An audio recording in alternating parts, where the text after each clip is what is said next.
Why am I even typing? I can just fucking talk to you, right? Which is fucking weird. So is music too loud before we begin? On Twitch? Before you guys come in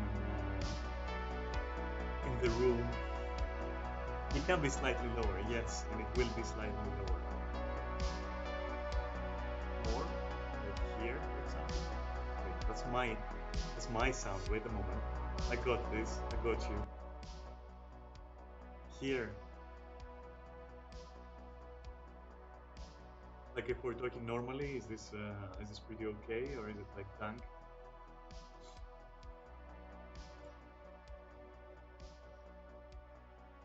Yeah, I'm gonna leave it there. I think I'm gonna leave it there, and I'll leave myself somewhere here, I guess. But maybe even less. Somewhere there. Okay. Cool. This means that we can start this shit, right?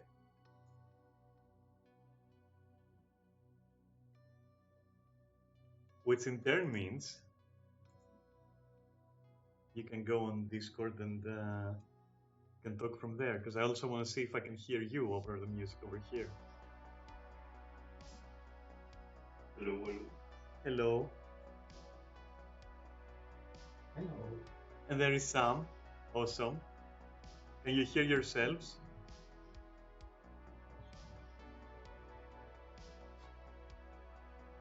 We can, but we're pretty low. Oh, so I should lower my mic a little bit more then. Somewhere there, for example.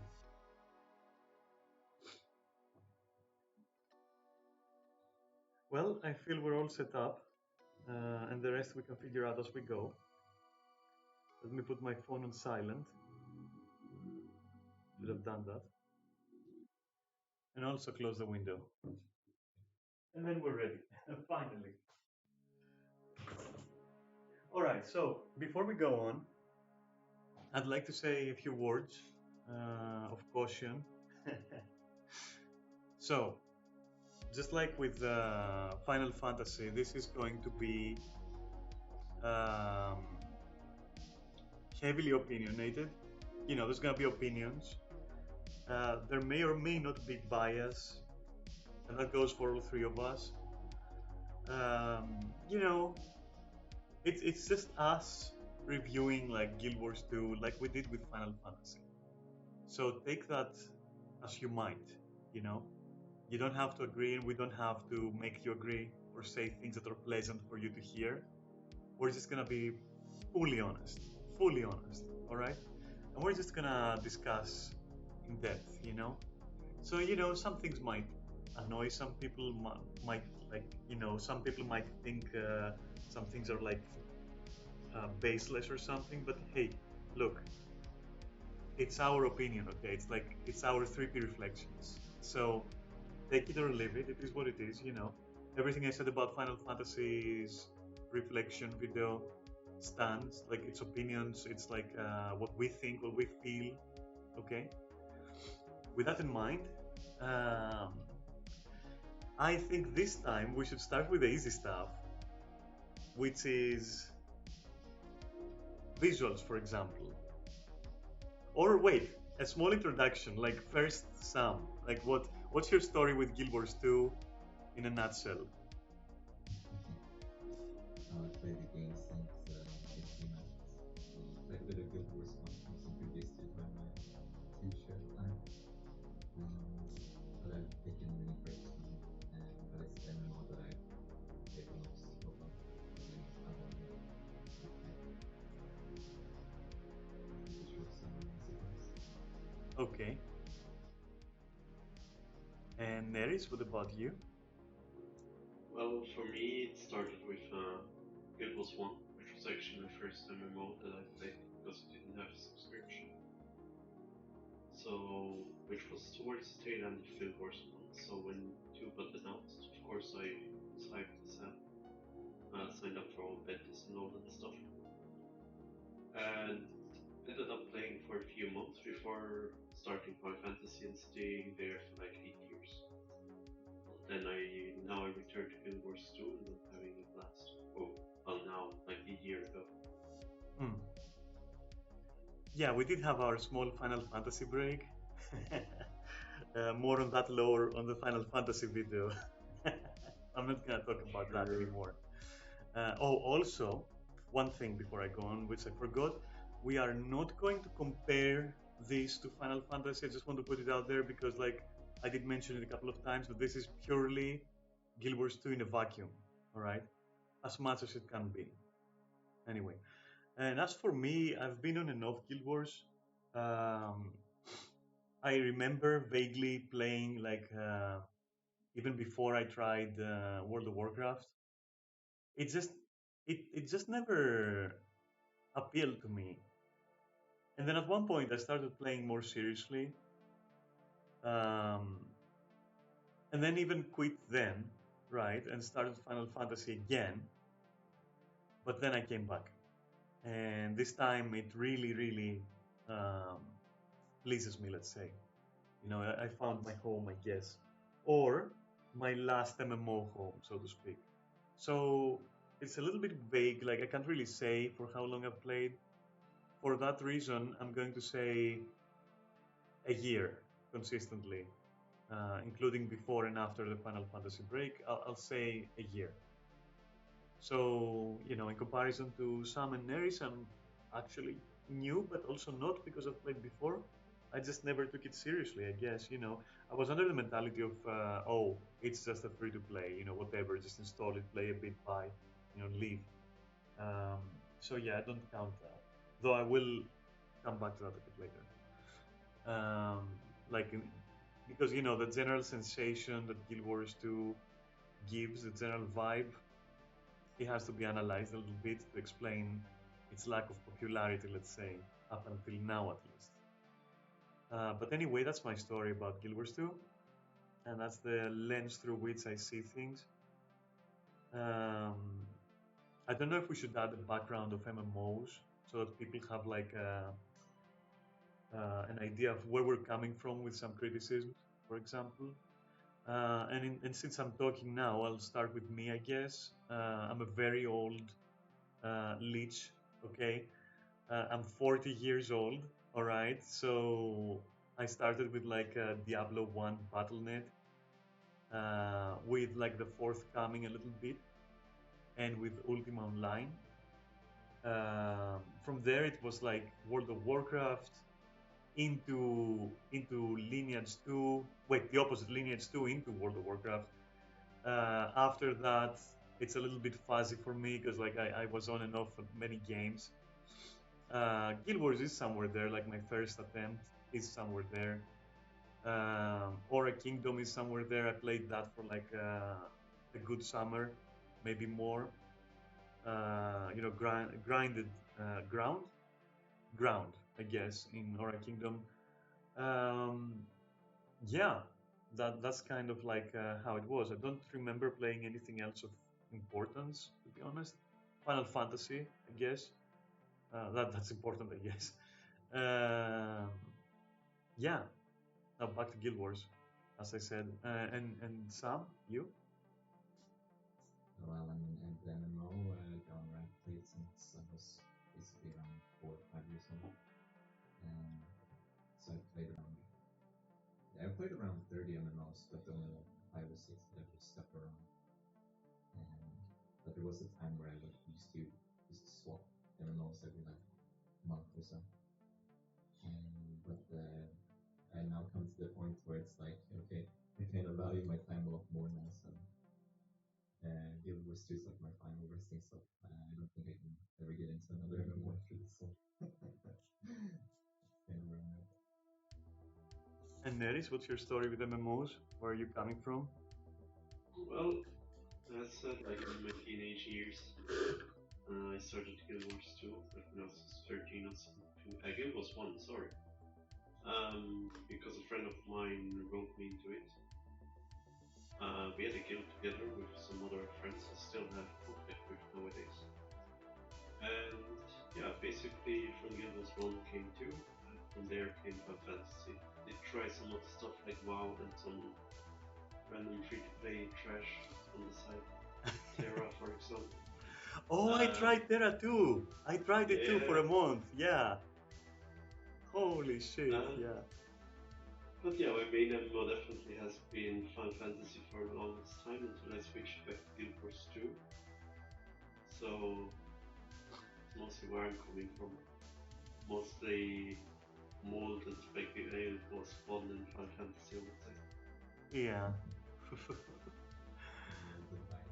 Yeah. Molded. Back when necromancers had to use actual corpses. Ancient times, yeah, where you were useless the first minute of combat because nothing was dead yet. Twiddling your thumb until you raise your arm. Really loved Guild Wars 1 there. Well, we're not here for Guild Wars 1 seminaries. Therefore. Alright then. Straight to the potatoes, and the meat is gonna come afterwards. So, let's talk about visuals. From how the interface looks to every little prop and terrain object to every little monster and model and all that. Neris, you go first in this one. What's your take on this thing? You know, on Guild Wars 2 then. I think the game looks kind of timeless. It has this like painted art style in a way, so I do think that is very nice. And there's a through line through all the design elements for that. So definitely visually it's very well designed. Until we go into combat where it's a fucking mess visually.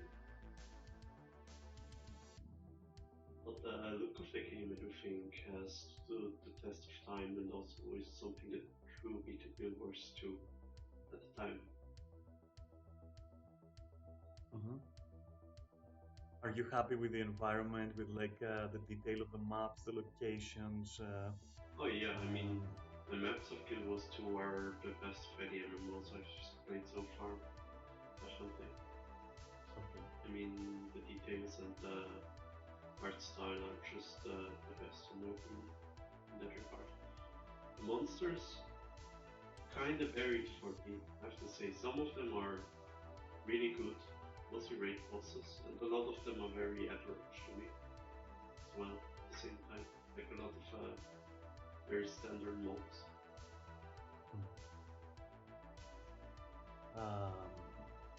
Okay. Perhaps if you listen to some and then to me, I'll go last. You will also, have some input on what we will say, probably. All right. Yeah.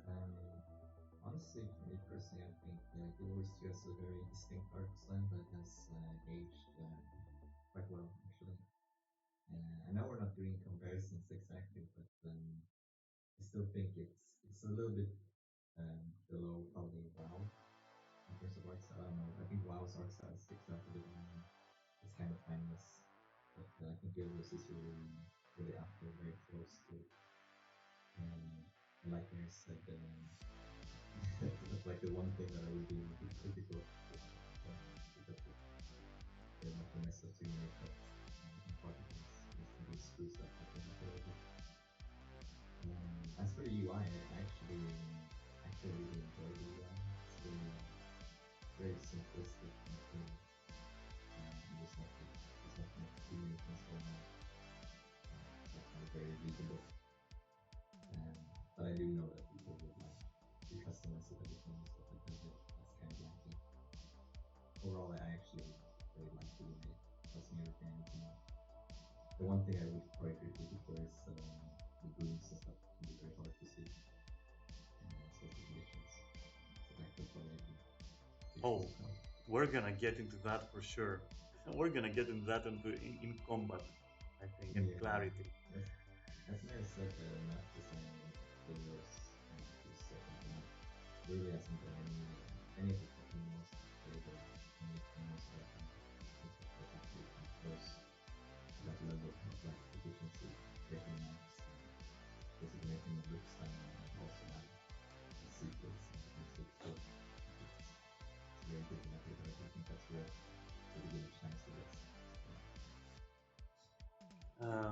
as for me, I would put it slightly below World of Warcraft. Wait for it though. In some regards, but in other regards, it's above World of Warcraft for me visually. It's like when I boot it up and I look at the world and what's in front of me. I don't have any complaints from Guild Wars 2. A little bit the size and scale of certain things and certain characters, because it does let you choose different height for character, and that can lead to some interesting inconsistencies.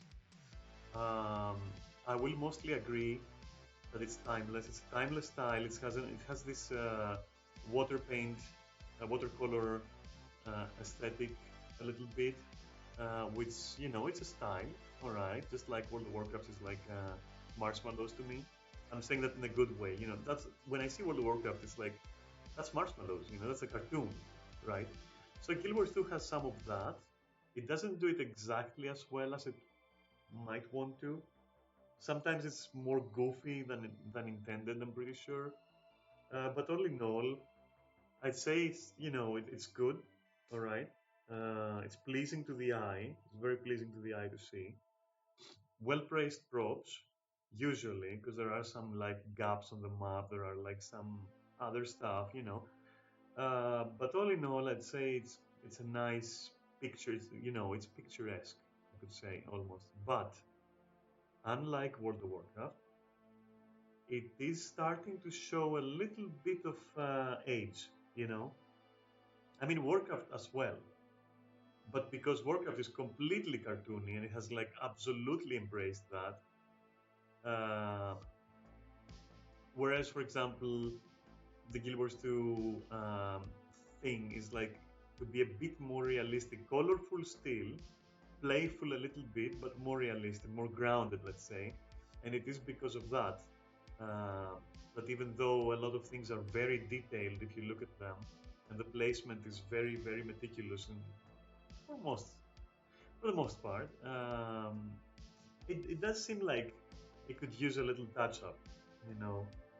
Um, Notably, or noticeably, I guess the same interchangeable words anyway. I feel that there is like a certain problem that other games don't have, and that is like gear and weapons and how they they clip a lot, they don't match easily, and we have like this restrictive system with heavy light and medium armors, and they're completely different in style, which I think only light armor actually is the more versatile one. You can have like from cloth looking stuff to armored actually stuff. And then you go to heavy armor, and that's like pajamas with like armored textures on. Like, what is going on there? I don't know. And some of the models and textures are definitely showing their age. For real. Not that they're bad, but they're like very like unimaginative, let's say. And then you move to fresher stuff, like more recent stuff, and it's good. Um, Things pop up more on the armor, but it still has this problem. It still has this problem. And but yeah, like you look at the trees, at the bushes, at like the skybox is a little bit weird to me. I wish it was like high resolution, a little bit, starting to show that it's like a skybox in certain parts. In other parts, it's absolutely perfect. So it's a little bit hit or miss here and there. It could use a touch up. That's all I'll say. But it's definitely rich. Like you look at it and your eye can rest on many things, and they're all kind of equally pleasing. The interface, I wish it was more customizable, honestly. Very small icons. Yeah, we'll get to that though. Combat is a fucking mess. I wish you could turn off certain effects for other people, a little bit more customizable again. Like it's too rigid, and the effects they have are, some of them are way too discrete, some of them are way too similar, some of them are way too accentuated, and it becomes like a fucking mess of stuff, you know. And then also one other thing I wanted to complain about here Like you see the beautiful fire effects, you see the beautiful electricity effects, all that stuff, and there comes a point where you also notice that they are paired together with very old-fashioned indicators, and so the mix of those indicators and the actual effect. So I'll give an example. You have like in Raid Wing 5, right? First fight, there's Mina. She casts like those firewalls, and they're flowing through the map, right?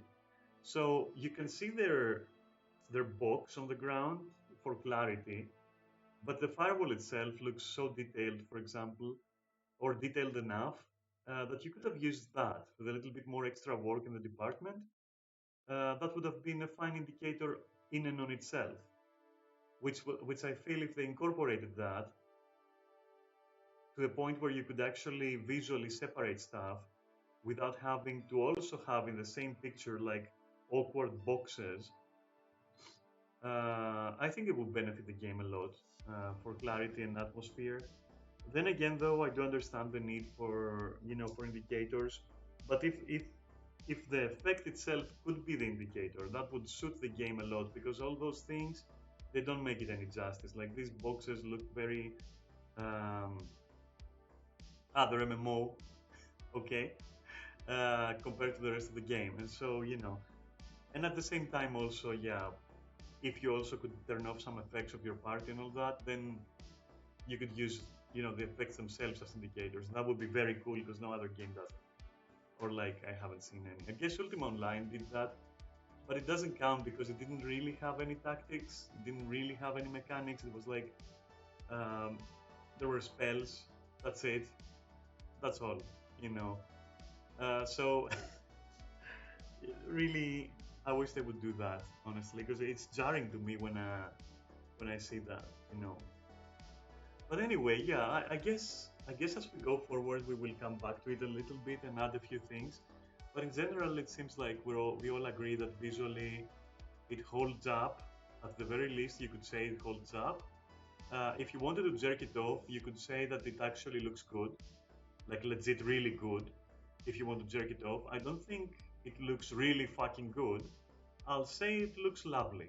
That's all. It actually looks lovely without being overly cartoony or anything.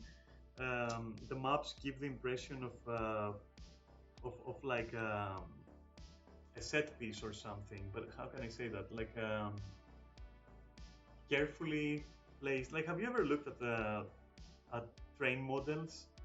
The ones that like you actually turn them on and you see the train like going and like your crazy friend has created like a whole fucking set piece for it. It looks like that, except far more lively.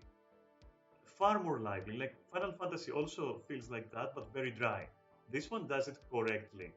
Like, and also of course the ambience, including the NPCs and their discussions and their like voice lines and all that, and like their schedules, their AI packages and all that. They sell it off, like really. So it feels far more alive, but it has the detail that you would expect to see from like one of those like model enthusiasts. And I can totally respect that. Like it feels like they've gone through the maps and you know, in this area I want to do this. I want to place a small lake, a small farm, and there'll be farmers there. And it really sells that. Like it really manages it. Pulls it off. Pulls it off. That's the correct term. So I'll say it's lovely. I mean, I think it's lovely. That's all. It's good. It's competent. It's lovely. Now, um, would any of you like to add something for now towards the visual side of things, like effects, weather, night and day, water, maybe anything? No, I think Jeff said most. I do agree that the game is very visually pleasing in a lot of areas, but it has also some areas that are very jarring. It doesn't look as good. It's a very mixed bag. I think a lot of it holds up, but it could really do with like renewal in a way as well. Like similar to what other MMOs sometimes do, where they refresh some of the graphics. They did that Like WoW. recently. Sorry for interrupting. They did that recently with DirectX 11. But you know, it's not enough. Like that's not it. You know. Yeah, no. So that doesn't change any visuals or textures, it's just any rendering. Yeah. Yeah. Exactly. Yeah. Yeah, I mostly mean something like what WoW did with, I think, Cataclysm, and with what Final Fantasy, I think, wants to do with next expansion. I think Warlords of Draenor changed their character models. Ah, could be that. Yeah. But yeah, you could use spruce up in certain areas that is specifically armor. Armor as well. I can't Yeah, stress of it course. enough. Like gear, dude, gear, please. Yes. Oh, yeah. I mean, Agreed. there are some heavy gear combinations that actually leave a gap between the pants and the chest piece. Yeah, yeah. But it's actually averages nothing in between. But I feel like for gear they would really need like some very new designs because they're very afraid of doing seemingly anything with gear. Like there's no like unique models or anything models at all. Because that's not how it goes to outfits. It's a different matter of the depth kind of being lazy. Yeah. Pretty much. I I would will. like to see different models honestly, more detailed pictures would make sense. Yeah, agreed. Me personally, any game that does the fucking outfit thing gets a minus for me. So on the visual department, I will give it off. Like if I wanted to say, it's like I always start at 5, with 0 being trash, like legit trash, just fucking throw it away, and 10 being wow, not World of Warcraft, just you know fucking wow exclamation. I usually start at 5 when I judge a game on this arbitrary scale, and I really want to put Guild Wars 2 at 7, but I'm gonna take a point and a half off, if not 2 points, for the gear, weapons, and having outfits. Like that's such a cop out. Stop with the fucking outfits. No one cares. I'll give it visually. I really want to give it like a even an 8, though an 8 would be crazy because I don't know. There are like honestly, I hate to say it, but like there are far better looking games in general, not MMOs, just games in general, and so I can't give it an 8. Okay, it's not an 8. And now I can't even give it a 7 because like of the gear mostly and for the lack of clarity. So I'll really have to think about how I would rate it going forward. We're not gonna do uh, scores yet. We're just gonna go through everything first and then go back from the beginning and score. But for me, I'm already kind of biased negatively because of gear and visual indications and weapons and the outfits. Thank you. And when I say gear, I also have to say like the clipping problems, the missing parts problems, like what Neri said, like hair clipping through terribly, um, that sort of thing. You know, some pieces not combining well with other pieces, which then what's the point of having pieces? Um, and I can almost hear Dev saying, "Well, that's why we got outfits." No, no, no. Go back and fix your shit and turn outfits into pieces, okay? And then I'll pay you a fuck ton of money to get all of them. Honestly, I would be buying 200% more stuff that has to do with skins. If all those outfits were broken into pieces, I would be fucking throwing money at Guild Wars. And then also we have to say again about gear specifically because really it has terrible problems. Um, this weird like thing with medium armor where like the chest has part of the legs and the legs sometimes don't have parts of the legs. What is this shit, dude? And the fucking focus on trench coats. It's almost no. It's exactly as bad as Final Fantasy and butt capes.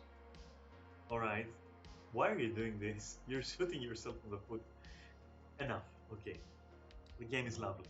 I will leave it at Medium that. armor is for trench coats, heavy armor is for butt that works. Yeah, sure. I think they all. I think they all collectively, like you know, the Final Fantasy and Arena developers, they collectively need to go back to art school with this shit and get a 0, so they can retake the course and then fucking redesign the armors. All of them. Final Like, Fantasy any, and Guild Wars. Go on, sorry.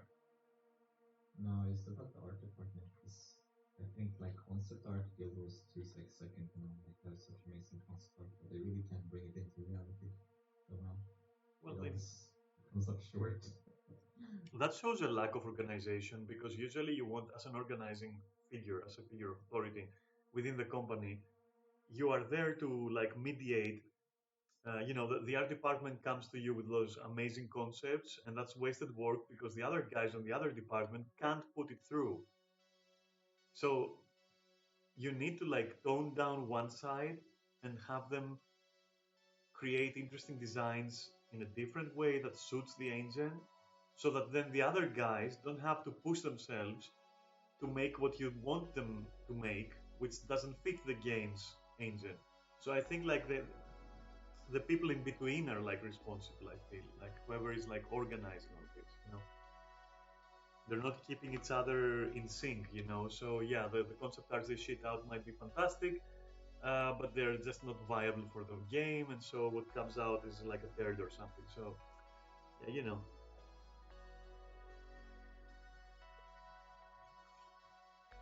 Sorry, I'm just very vocal about this. I'm sorry, I'm just very vocal about the gear thing. No worries. What do you think it's their criticism? Like if I would give praise to Final Fantasy for it, like what is better on at least if you build this. Yes, agreed. It's true. Absolutely agree.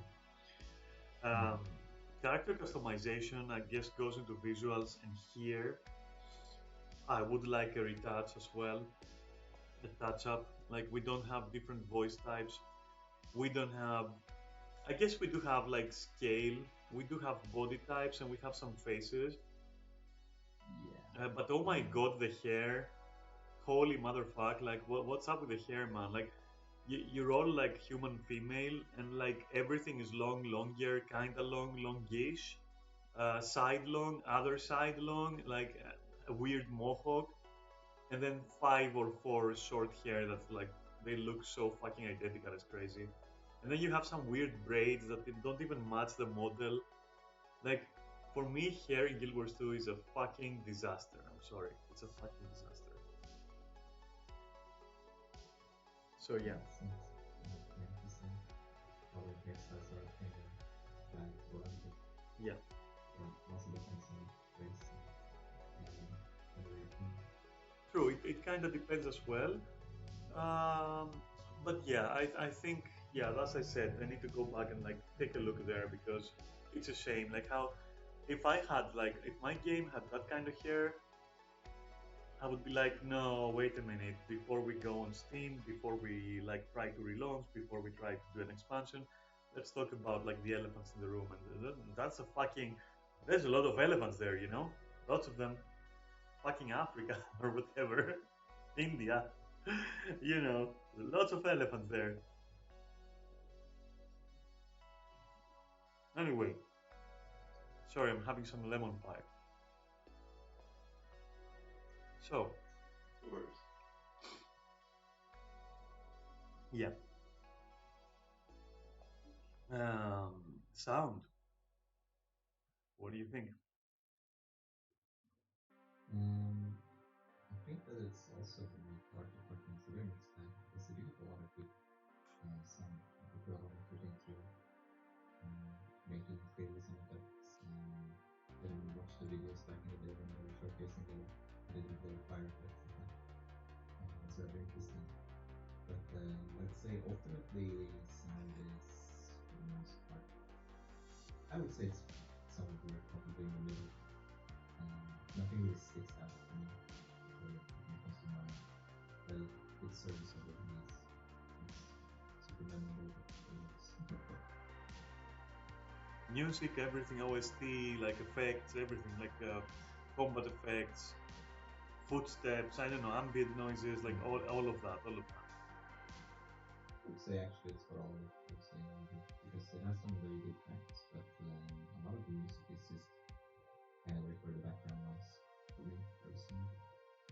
So it's not bad, but it's not something that I have like super strong passion to. It's a very memorable thing. Voice acting, Anything? That's a very mixed bag. It also depends on for example, I really don't like I don't like Billie Jean in particular. Also, I have a catalog, so I can never listen to. I do like the human ones, like the ones from, for example.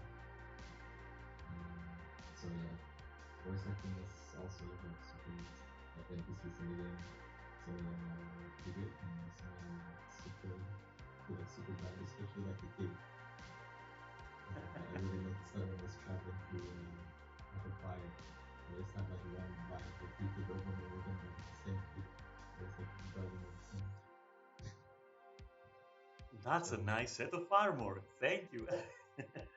Yeah. That one is actually fun though. I mean, that one is. That's really good. Yeah, that's obviously a joke. Yeah. I do hate the Cat Island voice line. Neris, what about you? Since you surfaced from your lair, from your underwater lair. Where is wait, why underwater? Because it's the end of Dragons, okay, and it's like Sue won there, and she's the water dragon. Oh my god, you spoiled the expansion. Yeah, by the way, spoilers about everything. About everything. We're gonna spoil all of the story. I'm sorry, all of it. Yeah. Sound. I like that there is voice acting. Playing an elementalist can be kind of ear-breaking though at the same time because everything has a voice line from off the skills to like switching elements. Fucking everything has a voice line. So that can be kind of grating. Otherwise, the sounds not really outstanding for me either. I was trying to think of any like track, see if I can remember it. And I kind of can't. It just falls in the background to me a bit. I don't like. I know that one is popular, but I don't remember it. I have to say. Yeah. Like one would be Yeah, it's the one I always hear mentioned, but can't remember it at all. So yeah, music I think is kind of getting sad. I don't like some of the combat sounds. I like that some weapons have their own sounds as well. Like the hardline pistols have like fucking game sounds attached to them. So I do like that. So there's some attention to detail there. But otherwise, yeah, not really outstanding. I'm going to be controversial. I'm gonna say that I particularly enjoy all the ambient sounds. They're very convincing. Unfortunately, some of them end up being annoying. For example, if you stand close to a waypoint, that constant hum of energy is the worst thing I've ever had in my life. Like, it haunts me, and legit, it's about to give me PTSD. But yeah, no, in general, ambient sounds are awesome.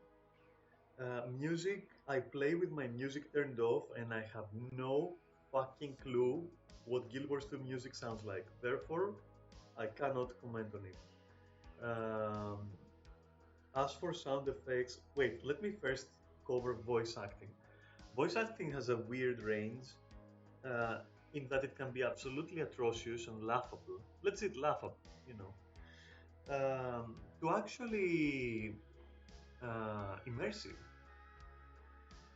Uh, and I can say for a fact that important NPCs that consistently stay with you with the story do have distinct voices. And when you hear them, you know, oh, that's Ricklock. Oh, that's Bram. Oh, that's Logan. You know, you can tell. And I, for one, absolutely vibe to female human voice because it's a very simple, everyday voice done correctly. It's very simple. Um, Towards season 4, it conveys a lot more emotion. Um, The voice actress tries to do a good job, but she is inadequate in the sense that you can hear the breathing. Like, for example, noob actors, noob voice actors usually do this thing where before every line they go, I don't know if you could hear that, but like before they go for the line, they do this like breath. I don't know, was that audible, like me sucking in some air? Somewhat. Yeah, they do this thing like, hello. See what I mean? Like there's like this wind up first, and this needs to be removed in editing because it's egregious. Honestly, it's like it's breaking my fucking nerves every time. And it's a good voice, but like this constant like breathe in, say your line, breathe in, say your line, breathe in, and sometimes even multiple times during the same sentence. As for combat quotes, I will say that I can't comment simply because I don't play many classes. However, having played Thief, Necro, and Warrior, I enjoy all of them very, very much. Um, except one, which is the Berserkers, I will destroy you all. It feels so empty. Whereas if you hear a Norn male going like "I'll destroy you all," it's a lot better. It's a lot better, honestly. Um, some sound effects are extremely grating to me, as I said earlier, and one of them again is the Berserker axe sound. The decapitate sound, like this weird, like thrilling noise, like that. Like that's not how axes sound. So when you put that next to like the greatsword clang sound, like the berserk sound, holy shit! That sound is love. Like it's designed to suck you into, like, to make you say, "Yep, it's got good sound effects." You know what? Yep, it's got good sound effects. I'm a victim. Okay, if a greatsword clangs, I am sold. Okay, and I recently got like what Neri said earlier. Like they go into a lot of trouble to give weapons their own sound effects and all that. Like the more unique the weapon, the more likely you are to actually notice it. If you get like the Iron Beast greatsword, for example, where it's basically a chain sword and it revs up, so along with the clanging sound, it also revs, and it's like, dudes, I'm just chopping things up, And the fact that and we'll talk about animations later, but I have to mention it now. The fact that you also see the effect of your strike on the enemy, where they get electrocuted or they catch fire and they start screaming on the ground, like, man, that's good. Okay, that's good. And sound plays a role because they scream, and even when your character dies, like the scream is fucking heartbreaking, honestly. And you know, and even with Bladesworn, um, when you hear like the focus or you're like, force, it's cool. It's cool. Okay, so I'll be controversial and say I'm enjoying that shit. I mean, my necromancer, yelling like your soul is mine and all that crap. I mean, I like that. I kind of like that. And of course, the highlight, the absolute fucking highlight, the Thieves Guild for thieves. This for me is the highlight. Like, you call these guys out, you call them out, you're facing the fucking god of war, and he's like throwing lines at you, which by the way, that's so awesome. Like the boss taunting you mid-fight and like saying stuff, and like, your character also saying stuff. And it's like, yeah, it feels alive. It feels like good. And then you have the Thieves Guild going like, "You're kidding, right? You must like pain." Whoever voiced these guys should voice everything. That guy, whoever it is, they approached him and said, "Hey, you know what? You want to play like the smallest role ever in any MMO? Like just voice an ability that summons four thieves, and you want to do the voice lines for those four thieves? Like the most niche thing ever." And that guy gave it all he had. It's so good. It's so good. So yeah, I'll say overall, I don't play Elementalist. I don't know how they sound, blah blah. But what is there, I definitely enjoy. Sound effects, I am very happy. Voiced lines, I'm very happy. It could be better. But hey, it's an MMO with voiced lines mid-combat, and people are like shouting things as like combat, and it's like, it's good. It's good. Though it does have a bit of a negative in that you can miss information very easily, and you can miss parts of the dialogues very easily. But more on that on the writing side of things, because now for sound, yes, battle feels, combat feels very alive, and your character feels alive. And I will never fault an RPG for trying to do that, for giving your character lines to say, especially when using abilities. Um, warrior shouts, very nice, shake it off, just, yeah, for great justice. No, I mean, yeah, okay, I'm sold, I like the sound. Can't comment on music, but I like the sound, everything, underwater sounds, how underwater sounds actually.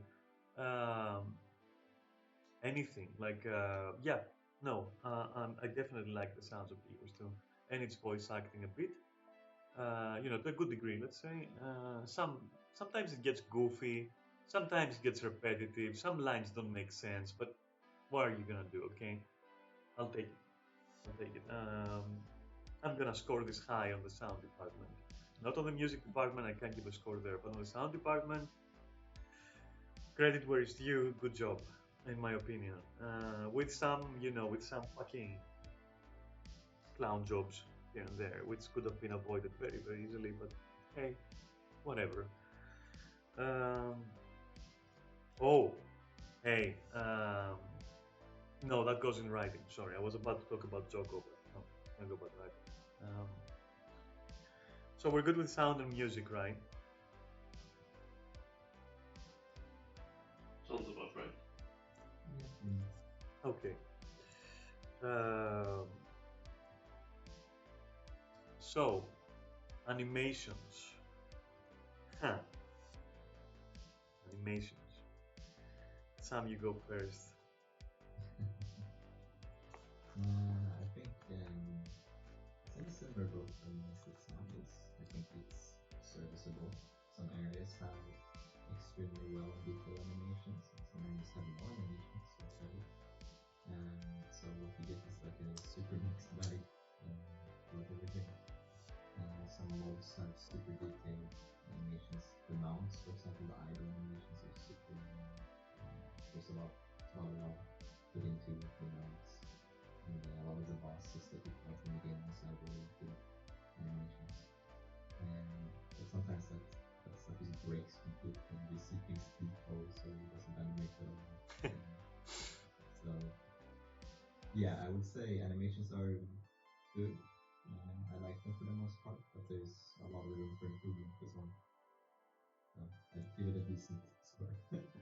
Okay, okay. In animations, and I have a reason for this, I'm also lumping shadows, lighting, and light effects. Everything that moves or flickers or changes, I put it there. That's because there's movement, animation. I know technically it's not correct, and technically it should be in visuals. No, I'll put it in animations.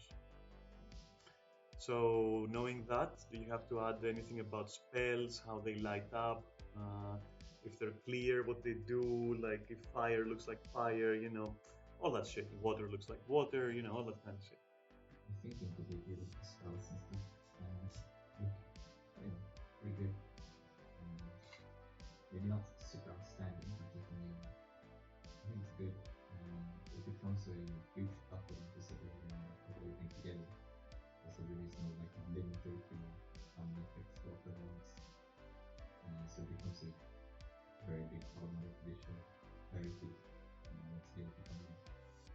But isolated by themselves, I think it's definitely good. Cool. Neris. I'd say animations, a lot of it is good. Like I said, the mounts, very good animations.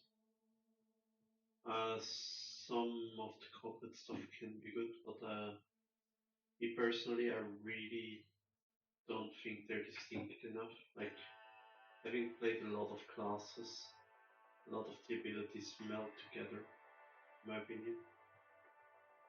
Like a lot of them use the same animation just with some effects added on top of it. Oof, agreed. Yeah, so for me it feels not distinct enough, and like as a small side note with also the way they balancing things right now, it leads to me feeling like the classes themselves don't really feel distinct enough, or starting to lose it a bit. Yeah, I agree with the second part. Like when you rephrased it, yes, yes, I agree completely. Yeah, I mean, as a concrete example, I'm very disappointing in Harbinger's pistol, like the Asian expansion with the token pistol class.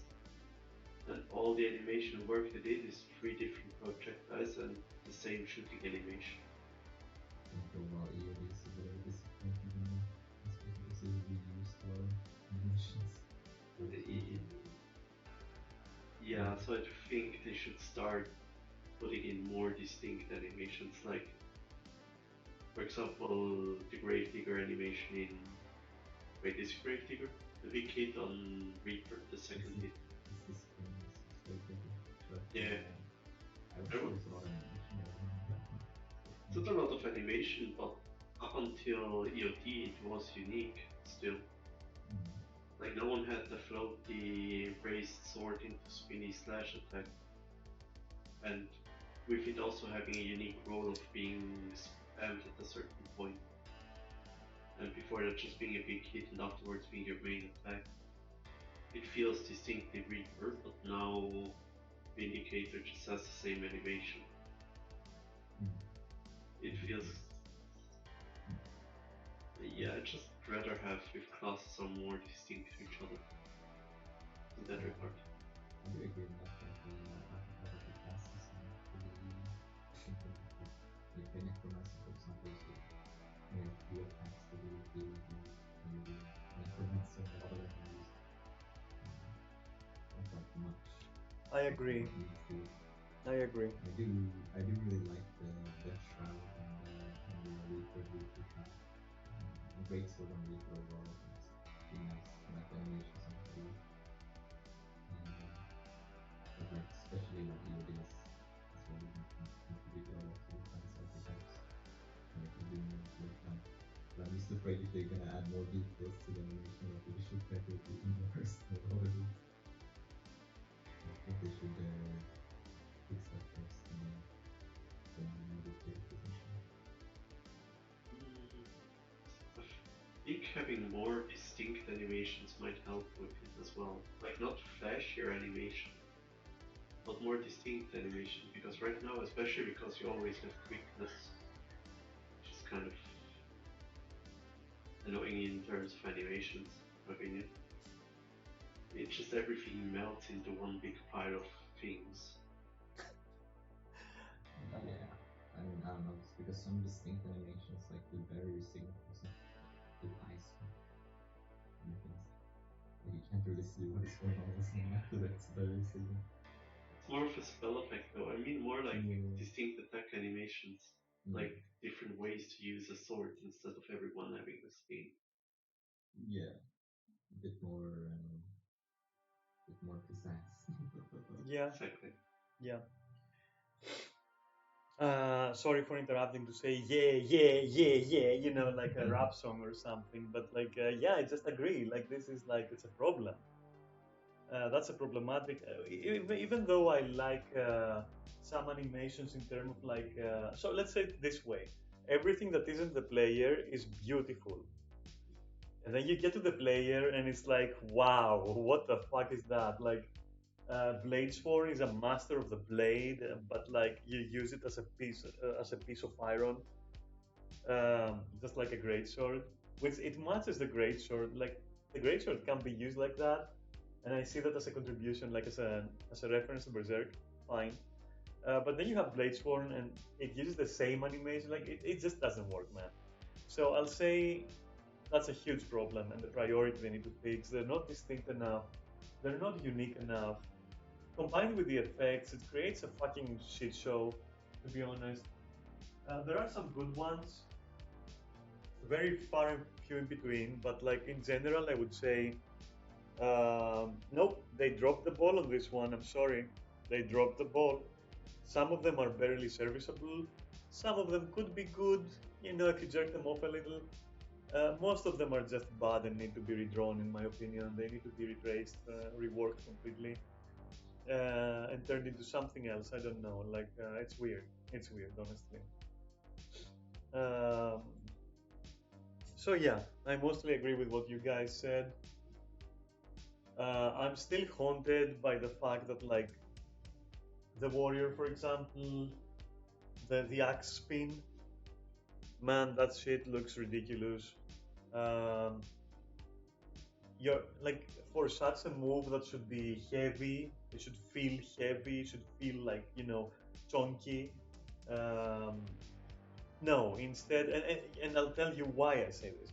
Instead, you just spin like a fucking ballerina with your axes, going like whoop, whoop, whoop, whoop, whoop, like a little helicopter. It's like if you replace the voice line and the sound effects with like a quote saying "My planet needs me," you will half expect your character to just fucking, you know, take off and then a meme sound play. Like, it's tragic, honestly. And why do I say that?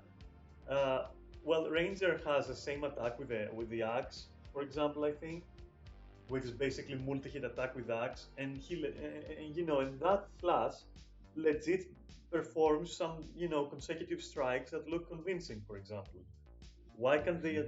Huh? Ranger? I think it's Ranger, isn't it? Ranger axis range. Something like that. No, range X5. Oh, you're talking about the scenario? Yeah. Which is, it's a lot more convincing than just like standing in place and doing a little ballerina dance. Like, what? I actually like whirling defense. Holy shit. Okay. It's actually fun to look at. No, wait, whirling defense is the ranger skill. She's praising that one. I'm praising that one. Oh, I thought you said it wasn't good. No, No. I'm saying that the warrior one is trash, where you just have the model T-posing and spinning. Like, my guy, it's 2022. You can't have a T-posing spinning attack. Come on, man. Yeah, that one actually pretty good. Yeah, so yeah, we agree that animation is a problem when it comes to the player character. Definitely, all classes. Yeah, that's a minus. Let's move on. We figured it out. I mean, oh, let's also talk emotes. Like, the game severely lacks emotes. Um, Some posts on that, like relations hmm. on the forums, asking for more notes, but people weren't super receptive apparently in the comments. No, I would agree 1000%. The game is way too dry, way too dry. I'm not saying you should be like Final Fantasy, where like they have an emote even for farting at this point, I assume. Uh, but at least, you know, you can do a few nice things. You can do it. It's lacking the basics even. I mean, I'm surprised you can even wave to people. Like, honestly. Plus the small character models and the abruptness of the animations, like how fast they come out. You barely notice them. Nah, I don't know. I don't know. I don't know. Not the scenario, I also think that is I use them and I like them, you know, and I need them to be there in a game, you know, in 2022. I need to express myself in the game. All right, well, we covered that, and before I take a break and leave you to begin story and writing and dialogues in terms of writing, and I'm gonna start with Sam on this one. Like, I want you to go in depth. Like, when I say story, I mean everything that's like written, everything from like dialogues, everything.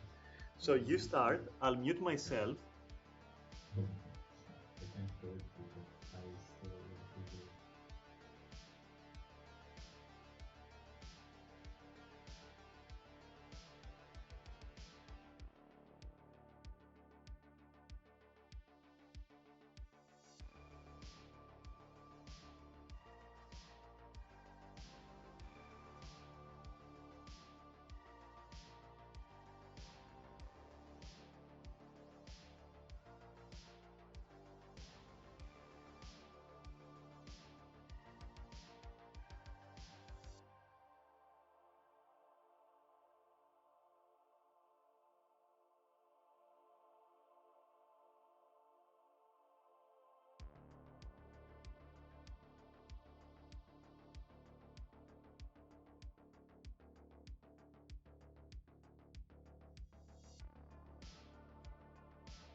first they were minor, but it's definitely obvious that they were intended villains of Big there. Yeah, I agree. It's just, I think it's a bit too ambitious. Yeah, I just wish they had actually fulfilled that ambition instead of abandoning it completely. Like the RPG element as well, like the dignity, ferocity, and charm. Exactly. It's completely stripped out of the game at this point. It used to show up on your profile of your character, but then that's it. Yeah, there were different archetypes you could get basically depending on your choices. Yeah, and when you did choices in the story, it would also push the characters. So even if you chose charm, you actually push those ferocity and more things. Yeah, then I think go through the season. Season 1 is not done yet, ironically. I haven't seen a lot of the season 1 when it initially came out. So can't really say too much about it. Season 2 is a fucking slog. That's some of the worst cutscenes as well. The whole arc with Marjorie's sister becomes a sword is fucking idiotic. Yeah, Completely. season 2 is just experimental for me. That's like the first attempt. I still remember like Air's death because it looks so bad. That's like forever etched into my brain. I do think Heart of Thorn. I do like the in quotes plot twist with the Sylvaris, where against Boinos, they are dragon minions originally.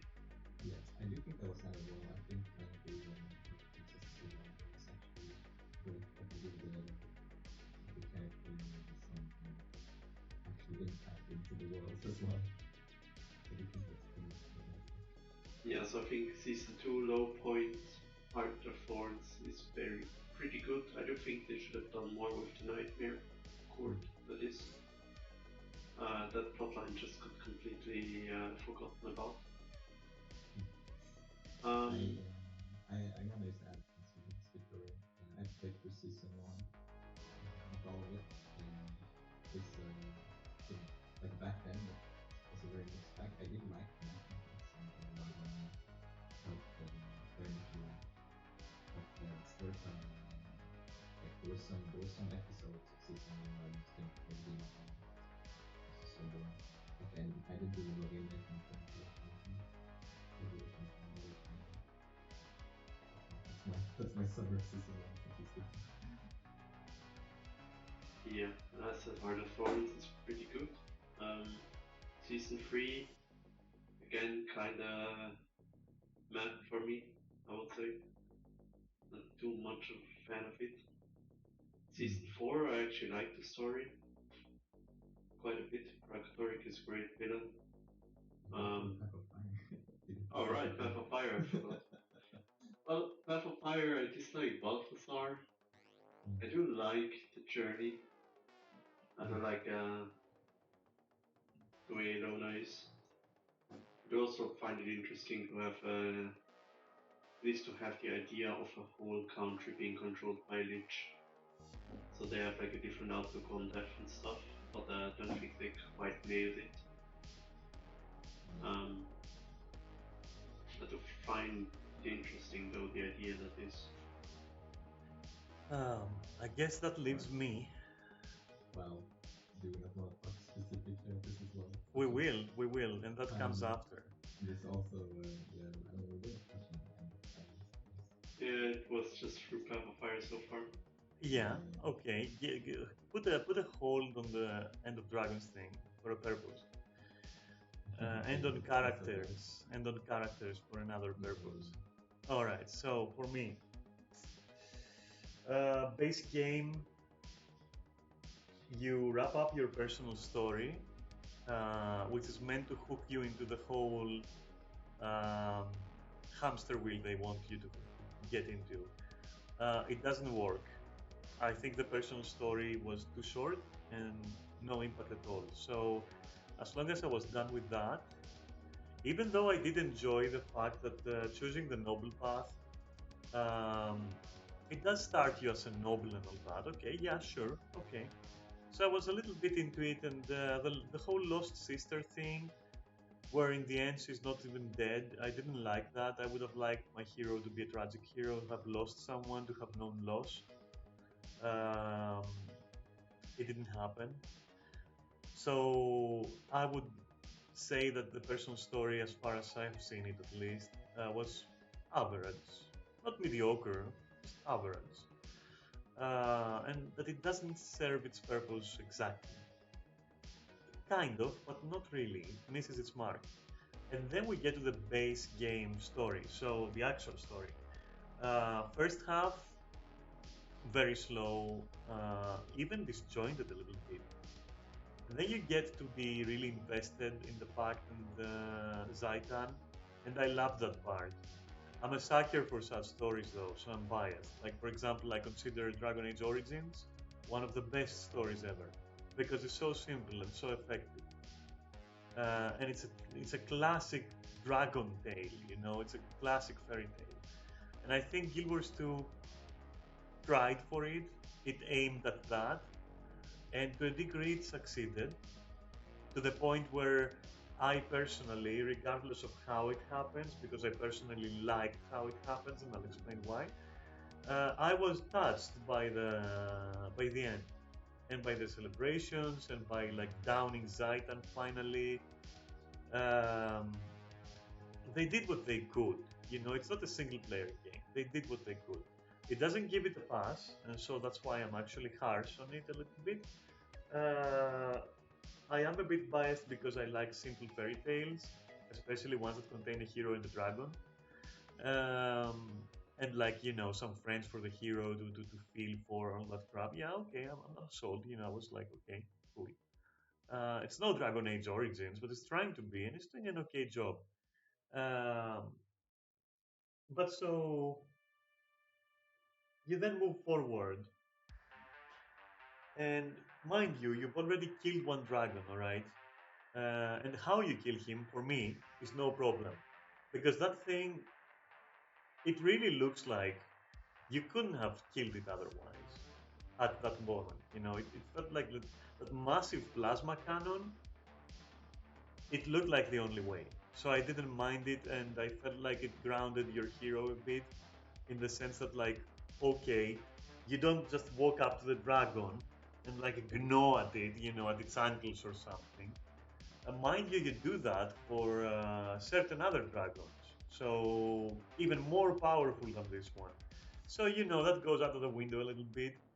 And spoilers, that's gonna come into play, all of this, when we do our power scaling of Warrior of Light versus the Commander, because that's coming for sure. That's definitely on the way, okay? That's gonna happen. Um, but for now, back to the things we're talking about. So base game, I'd say, was all in all okay. That's what I'm gonna call it. It's okay. It's a fairy tale with a dragon and a hero and the hero's friends. And there's like, you know, the sky is falling. Oh my god, who will save us? You know, yeah, okay. You know, it's okay. All right. And then you move on to season one, which, far as I've seen, it's a little bit like quirky, but not necessarily in a positive or negative light. Sorry, it's just quirky. That's what it is. It's just like Guild Wars 2 being quirky for some reason. With Scarlet and all that, Scarlet just doesn't do it for me. I'm like, wow, I don't know. All you fucking Harley Quinn fans out there, I don't know. Maybe you're fucking salivating over here. I'm not buying into that shit. Like, I'm not buying her power scaling. I'm not buying her antiques. I'm not buying her voice. I'm not buying anything about it. I don't know her intellect. I just, whatever, man. It's just quirky, you know. That's all. Season 2, it has a lot of story elements there that you need if you want to actually have a complete story in the end. But otherwise, it's not good. I will agree. Lots of story elements to digest and to learn and to find out things. But overall, I did not like season 2. I will say it's necessary if you want to have the full picture. Then, onwards to Heart of Thorns. To me, that's peak Guild Wars story. Even though I usually detest when when there is an enemy and that enemy really is only a threat because uh, oh, it's not a single entity, it's in the minds, it's in your fucking mind, it's in your mind. It just doesn't do it for me. I'm sorry. Like, I was kind of sold in the beginning where Mordermoth is like, you see the cutscene and you see like the tendrils of the jungle like destroying the airships and so fucking epic. And before I knew what's happening, I was like, okay, there is a huge dragon. It's so huge that it literally is the jungle. And that was amazing for me. And then it turns out that it's not the jungle in that sense. It's in the sense that it's in the minds of everything and in the intention of everything within the jungle. And that kind of like, I was like, nah, I don't want to fight fucking reptilian Xavier. I want to fight a dragon, man. And so, even though it's a high point and it's peak Guild Wars, I would have preferred a simpler story. A different kind of enemy in the end. But I'm giving it a complete pass because the environments, the sense of threat, um, the meta in the end, which to me that is the true ending. I refuse to accept the whole mental battle in fucking reptilian Xavier's mind. And plus, in that fight, Mordermoth looks like an adorable two-legged pug. So it just doesn't work, man. And the whole pick your friend and you will confront their fears. Man, I don't know. I wish we had more dialogues with those characters and more side missions specific to these characters and help them through dialogue and interaction and adventuring to overcome their fears. But no, instead it's just like, okay, we're going in Mortimer's little mind. Who you pick, Bob, Jim, or Mary? Okay, depending on who you pick, it's a different boss. That's all. Oh, oh, wow, wow, wow. Like, nah, fuck that shit, man. I don't know. Didn't do shit for me. Um, so yeah, I was fully expecting, like, in the end, to see Mortremoth like literally awaken and like it being some kind of fucking Discworld level of shit, whereas like the whole jungle is on his back or something, and he, like, he leaves a crater, and yeah, maybe I was expecting too much. I don't know. But okay, you've got like the Tarir side story. That works for me. Tangled Depths, that works for me. Like, it gives you the sensation of being stranded in the jungle. Like, you become a fucking cat of some devil or something, and like, it's pretty cool. You become Rambo. You work with the natives. You fucking befriend the locals, and you learn their language. Okay, sure. Okay, that's a cool story. And then you reach Tangled Depths, and it's a fucking shit show with a Chuck. Like, I don't like the Chuck. I like the idea of Zerg enemies and of like a brood underground and all that. Yeah, I just don't think. I don't know. Maybe that should have been its own story. That would be so sick, if it was like a whole story on its own. It was like an underground expansion instead of like a map where you want to fucking pee on your PC and then burn it and stomp it and then burn it again. Um, so yeah, and then you got like the Dragon Stand, I think is the meta, the last map, where essentially you fight like the body of Mordermoth in the end. I like that just because I'm a sucker for fighting big things and for full map metas. I'm a sucker for that, okay. And then he dies, and it's like, okay, cool, cool, yeah, okay. Good, but not for me, man. Not at all for me. But good, yeah. Okay, Entangled Depths, not good at all. But Verdenbring and Tarir, like the Golden City and all that, yeah, okay, I can buy into that. I would have preferred the tag to be like their own thing, their own expansion. I would have preferred Mordermoth to literally be the jungle, like fucking literally.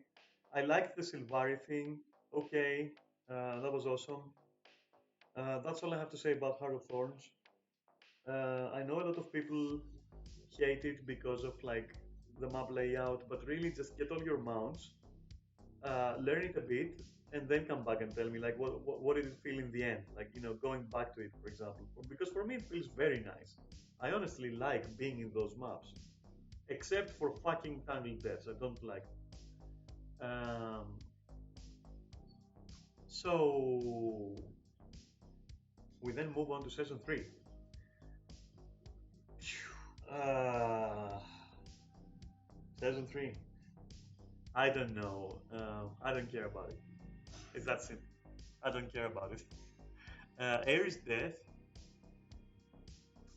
Whenever someone's mom dies and it's like emotional, it gets me. What can I say? I'm a sucker. It just gets me. Okay, I was sad. I was sad. Yeah, okay, it got me.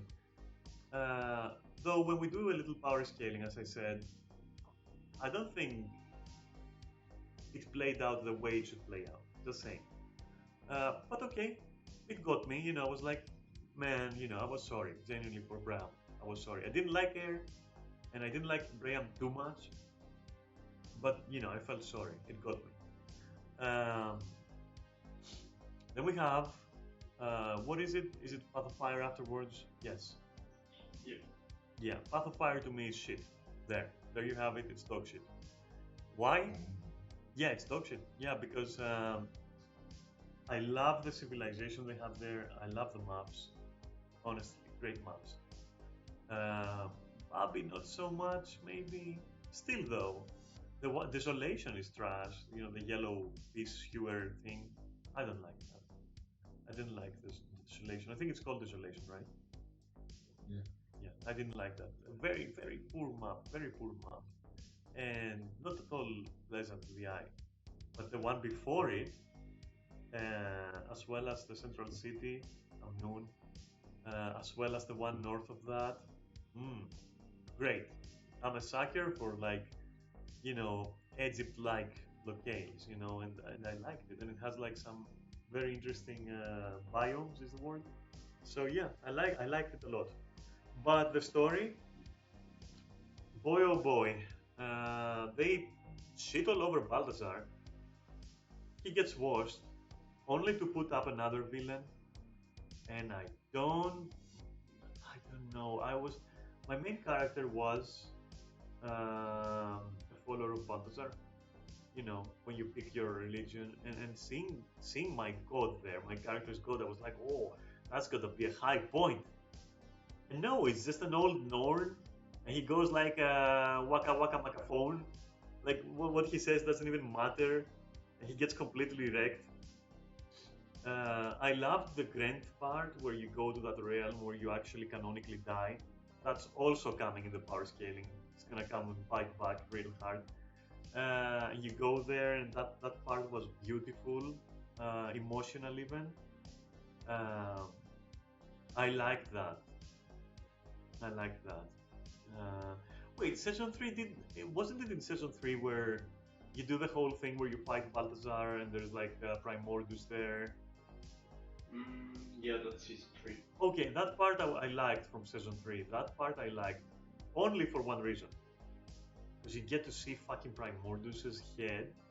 Let me tell you, the first time I saw that, it triggered that human response where if you see something of abnormal size, like to the point of where, and it's alive and it's abnormally large, it kind of like triggers like a primal fear in you. Like that thing is like a fucking, it's the end of days given form, and you're like, holy shit, it's huge.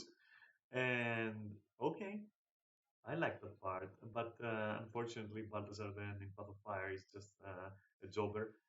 Um, I also didn't like how what was his fucking name? The other dragon, Orin's brother. Um, Last. yeah, what the fuck? You just introduced that beautiful thing, and then just kill it. Just boom, gone. You like the dragon? Boom, dead. No dragon for you. Um, Nah, I don't know. I hate Path of Fire, man. And then you have to like You fight that weird machine on the top of the pyramid, right? Isn't that the ending? That's before Balthasar. Oh, okay. That I didn't. I did kind of like that part because I remember looking back, I hadn't realized by then, and so it completely fucked me up. Like I turned the camera, and Kralkatorik's head is there, and I'm like, oh shit! Like what the fuck am I even gonna do against that? And they solved that so well, especially if you don't notice that he's there from the start. And just you hear the roar in the end, and you're like, what is everyone fussing about? I just killed that weird machine. We're all good. And then you turn the camera, and it's like, ooh, yeah, nope.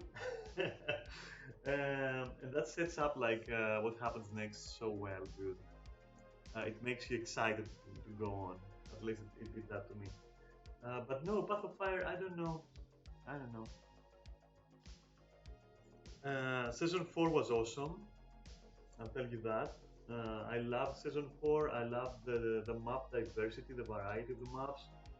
A little bit the part with the Sunswept tiles, a little bit weird, but okay. Um, I get what kind of role it has in the story arc. You know, you get lost and you find a local tribe. Okay, yeah, I know the, you know how that works. It's okay. It's nice to have, I guess. But then, like when you try to trap Krakatorik in Battlefield Peak, that part is so good. That part is very good.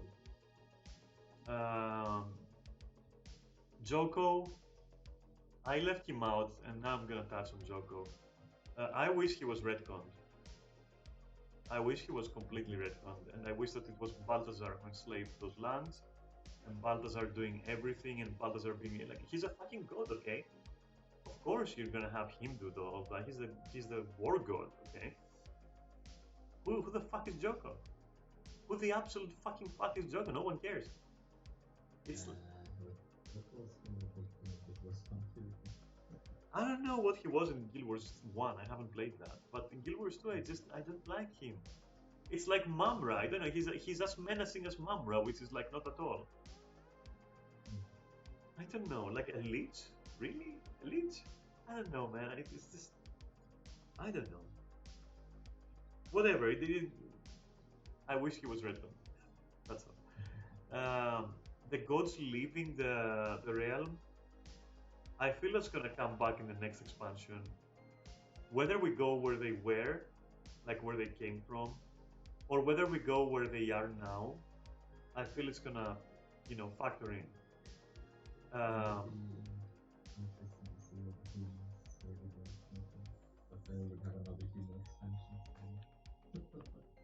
I'm pretty convinced that the next expansion is going to be like chaos slash void slash the warp slash another dimension that is like the mud realms or something.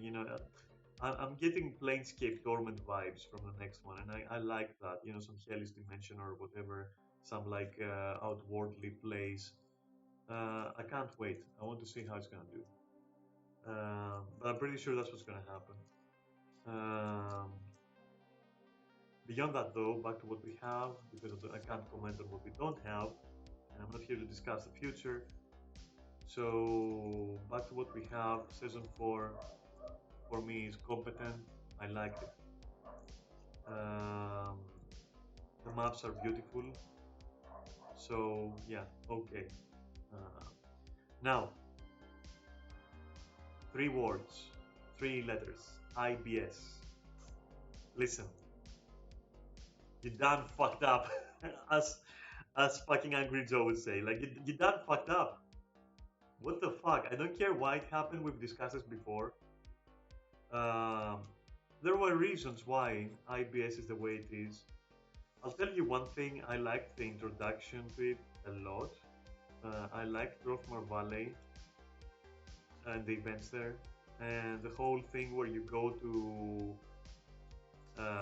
what you call it? You go to that like northern end point, and it's like the village there. The garrison is empty, and it's like a horror movie. And for a little bit, or just a little bit, it sells it so well. And then, go on. No, I was about to say, your marches and everything was actually very well handled. I did like the introduction of a lot of the horror elements and also like the bonus game and everything. Yes. Very interesting. Yep. And then it feels like they ran out of fuel. Exactly as I say, like the closest thing to that I've ever seen, like to running out of fuel completely. Like they did that, and then the story goes like, phew, just fucking into the abyss, like just irreversible damage. And it's at that point where you realize that they're also doing the whole protagonist thing, and they're really trying to go for that with Orin and your bond and the champion and no, no, bad move. I will always deduct points from MMOs that try to show you as the hero. And not just 1 point, maybe 2 or 3 points. It's terrible. It's an MMO you're trying to run, my friend. What business do you have convincing people that they're like the protagonist? Like, why would you do that? I don't care what the reason is, just don't do it. Make a small spin-off game if you want about the champion of Orin. Make a small, Orin spin-off game. I don't know, man.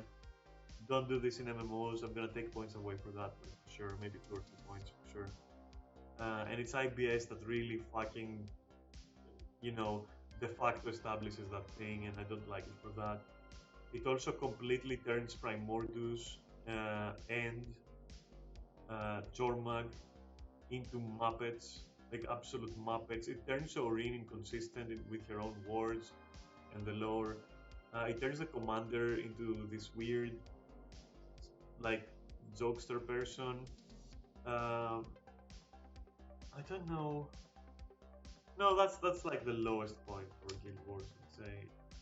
It has some value in other ways, more practical ways, and in the way they set up the introduction to it. Okay, and you can tell there is a lot of love in Grothmore Valley. Some of it also in like Yora Marches. That's it though. Like the story is like irreparably damaged there. I wish IBS was retconned along with Joko. I'm not gonna lie. And your bond with Aurin and everything. I wish it was like handled differently. I don't know.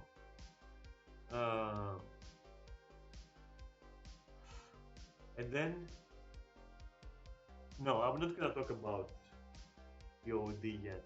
I'll let Sam talk about characters, and then Neris talk about characters, and then me, and then we will all talk about the OD, because it's the most recent one. Or a little bit up to an open discussion of characters, because I'm sure people have a lot of things to say at once. Perhaps.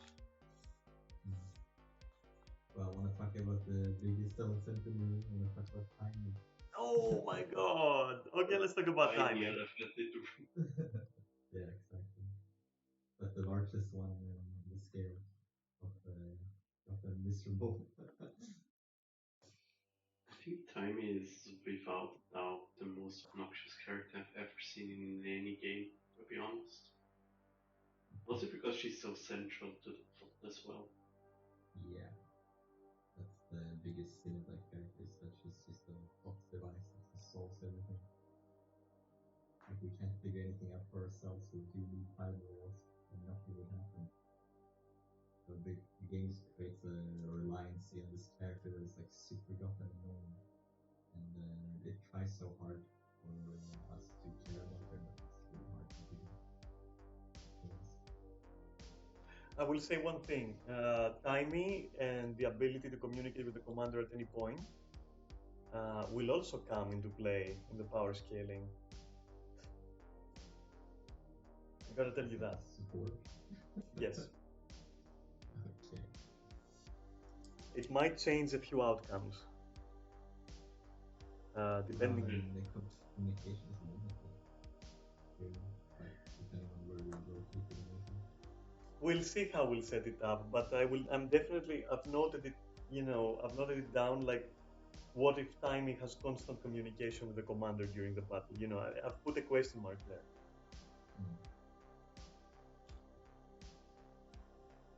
Go on though, and sorry for that. No, I mean, for me personally, I guess not much comes with me, but when it comes to time, it's just that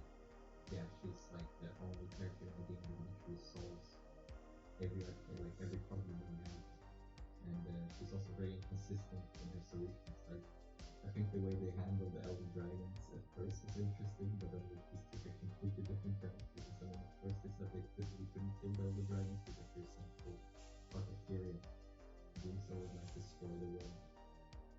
But then we said, fuck it, and they just killed everyone anyway. Oh, right. Now that you said that, excuse me, rewind. Just a second, rewind. Let's go back in time and add this little piece. Well, two things. One of them is very minor. I wanted to say that anything that had to do with Krakatorik was fucking amazing. That's all. I just felt like adding that. And then I wanted to say what we said about the next expansion and all that. I would also be interested to know more about that race of reptilians that came before the people of Tyria. And that's all. Go on. Sorry about that. I just remembered now, and I was like, yeah, I would really like to know more about those. You know, the creators of the Exalted, essentially, and the dragons.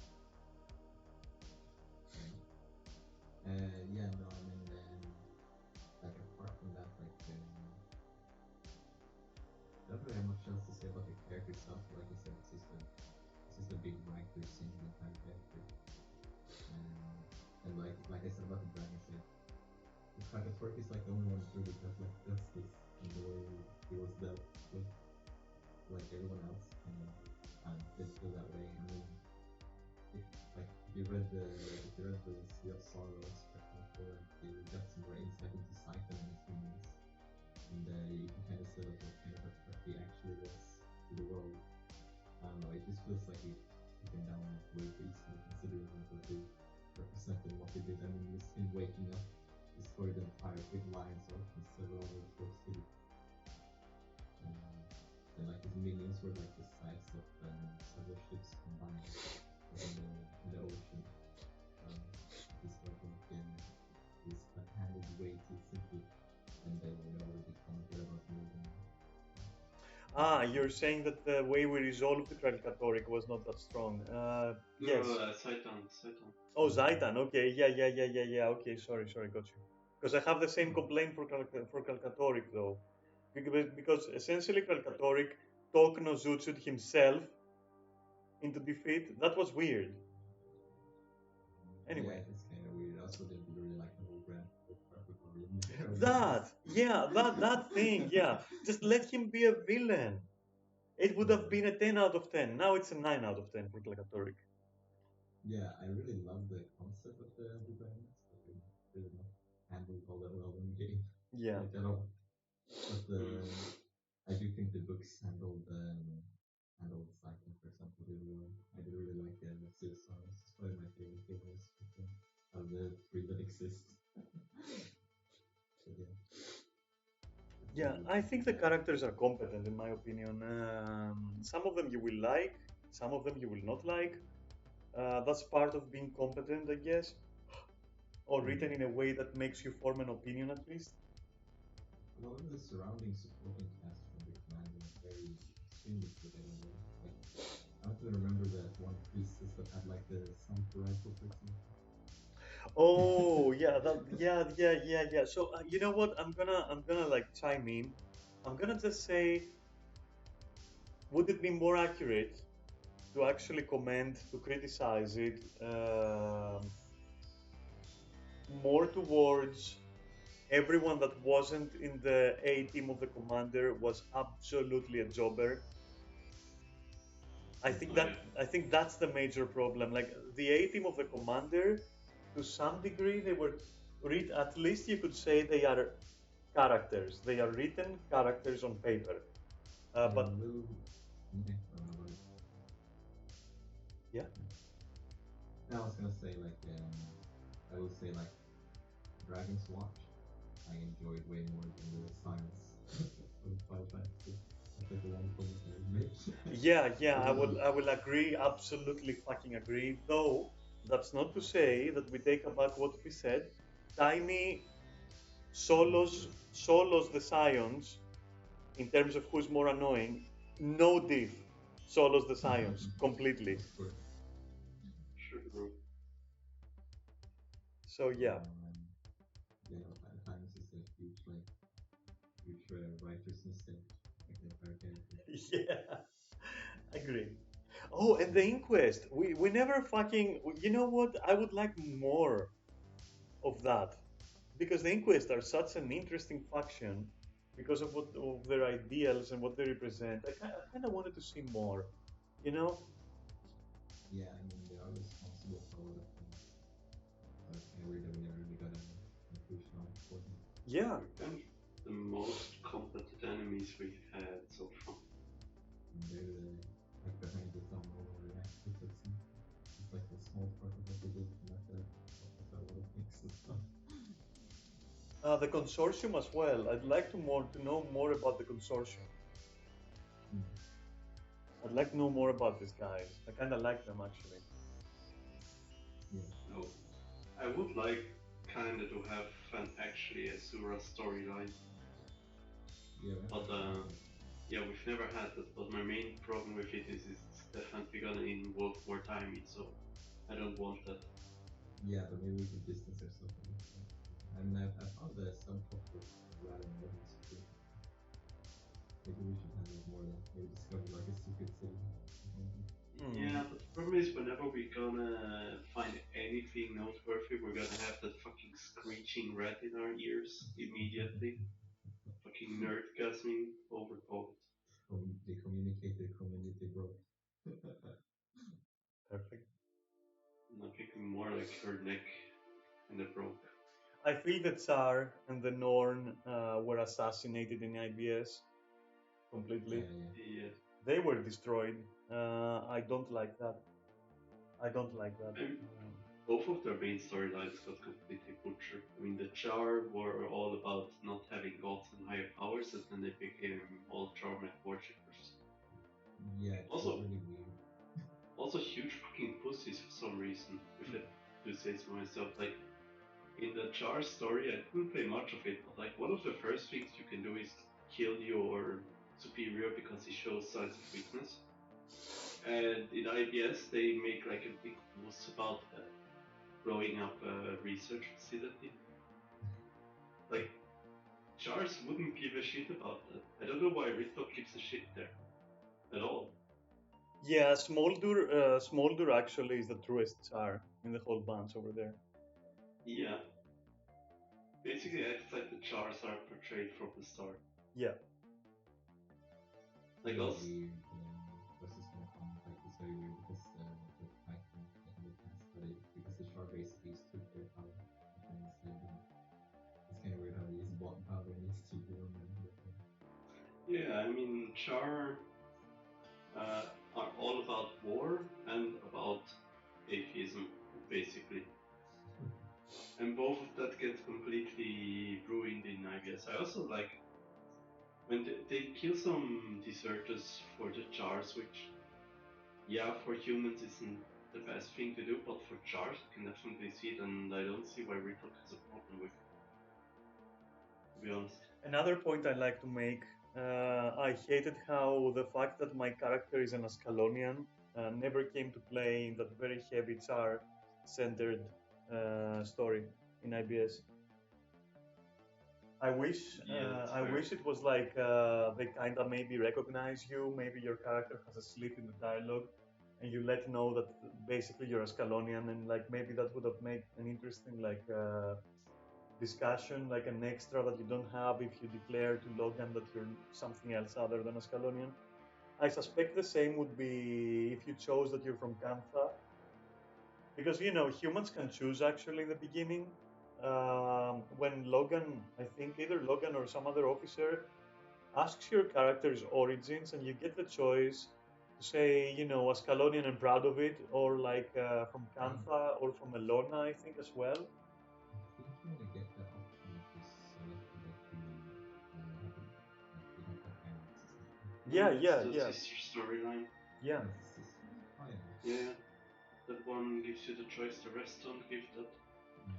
I've done that story for all my human characters, and I've always picked Ascalonian and always thought that that's gonna come into play later. It never did. I feel if I had chosen Kanthan, I would have liked to see some kind of reference in Kantha for fuck's sake, and the same for Elona.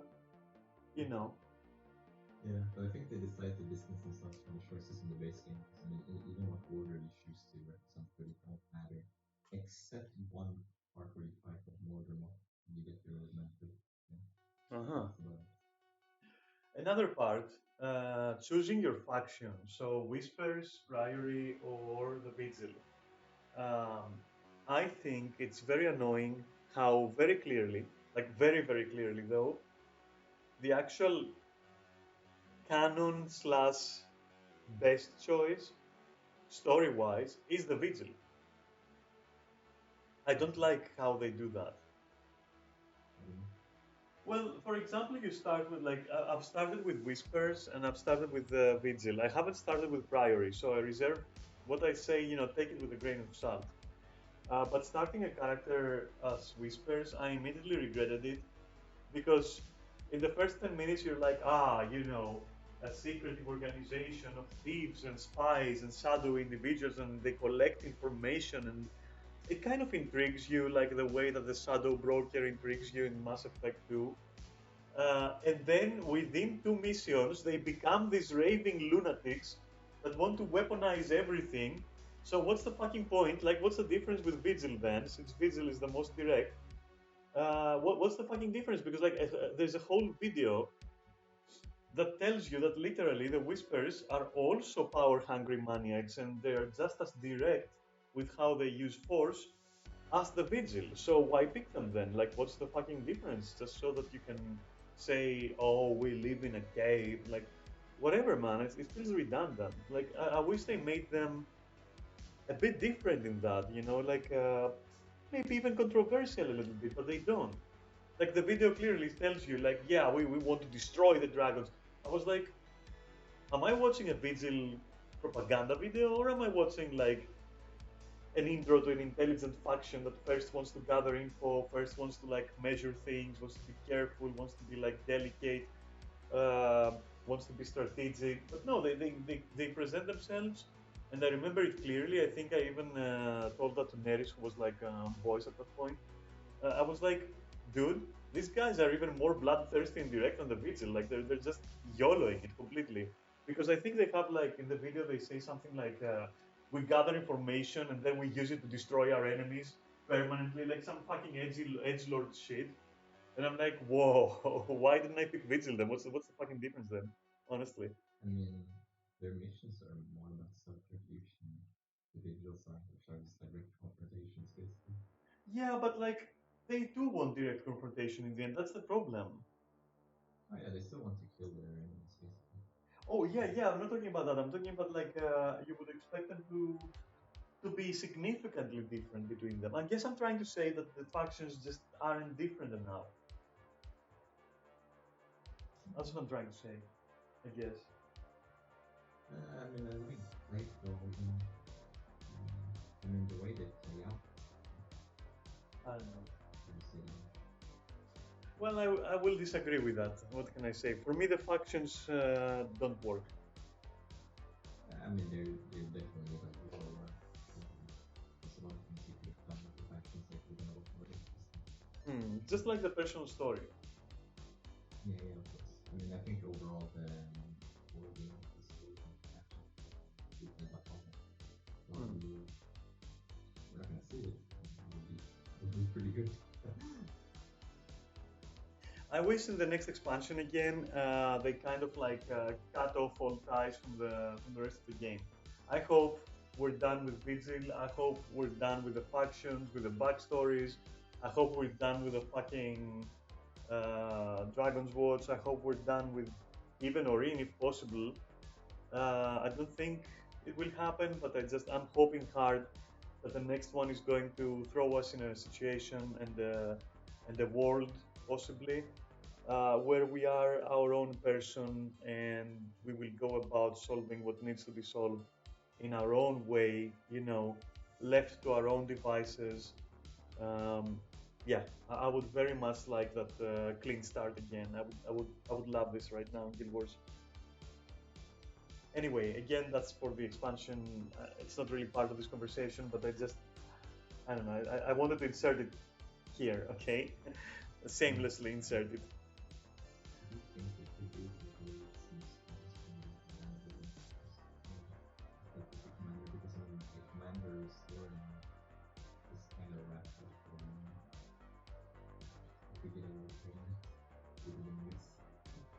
That is true. The part of the main character that is the main character being a commander of some force is actually done. It's a done deal. You know, yeah. Yeah, I think we'll see how the living world takes direction. I think that's gonna be very important to see what's gonna happen in the future. But okay, okay. So wait. True, true. But wait a minute. Let's take it back and say this. We discussed it a bit. So now the gist of it, Sam, you go first. Like what we talked about extensively, like all that. To me, yeah, the writing as well. We didn't talk about that too much. Like I have a talk about specific characters that I want to mention Tywin. holy shit, yeah. Yeah. Holy shit, yeah. Yeah, I don't like Bran either much. To be honest, he's a whiny crybaby for several seasons in a row. It's very annoying. I know people have different opinions on it, but I really don't like him. I think overall the Dragon's Watch is not super interesting apart from with fucking Canuck. Too much.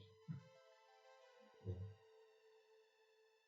Well, Ritlock also has his crybaby arc, and it comes with IBS, unsurprisingly.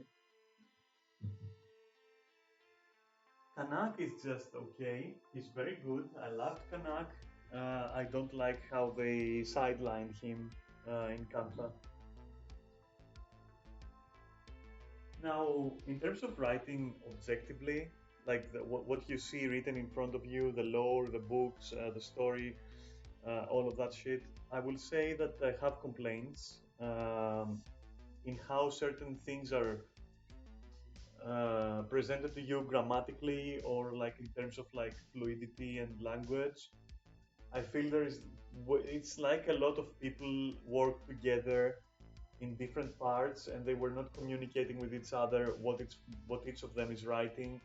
It feels a lot of dialogue choices feel like they were written by another person, and then in the same cinematic, other dialogue options that you have with characters were written by another person completely, and you can see that from the change of tone, from the change of like the grammar, the spelling, everything. It's so fucking inconsistent. I don't know, and I also don't like the fact that. Yeah, I don't expect all my RPGs to be like Shakespearean English. And I obviously hate the pretentious kind of like Yuri Anger talk in Final Fantasy, but I do expect a level of competence and consistency in writing. And I have to say, sadly, that's not there with Guild Wars. Even though the story is nice, when it comes to actual dialogue and all that, there is a lot left to be desired, a lot. And it feels like a sloppy job. Yeah, I think a problem that nice in the fact that we have the command and stuff together. I think it would probably be better to write more asynchronously after the dialogue if you want to command and then you actually interact with other NPCs. No, I will completely disagree, or rather, I will say that I was trying to point something else, and I'm not sure if I agree with you. But either or, it's the same difference because, like, what I'm trying to say is that you talk to an NPC, and you see like two choices, and one of them is like, okay, or something silly like that, and the other choice is like something with like different spelling, different capitalization of letters, different syntax, different that, and then you go to another NPC in the same instance, and you talk to them, and now the same words are written differently, different letters are capitalized. Like, what is going on? What is going on?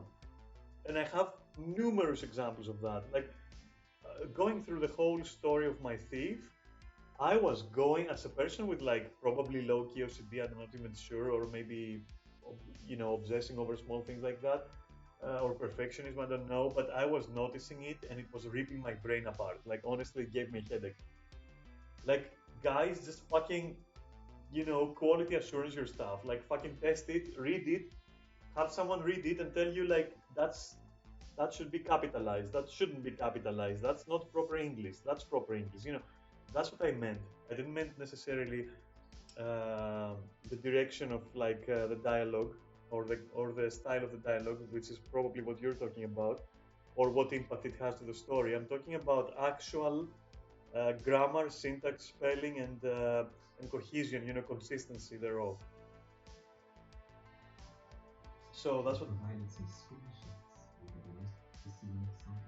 Oh yeah, I would be glad to when next I see something like that. But a lot of it is prevalent when you talk to NPCs during story missions. Um, to the point where I was like, I even sent them a report at one point that like, dude. And I remember that was like when I was doing missions with what was his name? Something Poe, Tybalt Symbol left. left Poe. Yeah, dude. I was talking to one NPC. Same letter, same word was capitalized. On another NPC, same word was not capitalized. Like, why? Like, just fucking. I don't know, man. I don't know. I gave up after a while, honestly. Yeah, I've seen some of the examples. I shared screen with Neris to show him, and yeah, he saw it too. Anyway, and I also noticed it with my warrior, and I noticed it with my thief, and like, yeah, I'm generally not a fan of how they write dialogues. Honestly, I'm not a fan of even like the inconsistency of what happens when you try to talk to a character. Like sometimes you go near a character, you talk, nothing happens. Other times you go near a character, they initiate conversation automatically, but you've also pressed E, so they cancel what they're saying and they're saying, "Oh, hello," because you greet them essentially, and like what?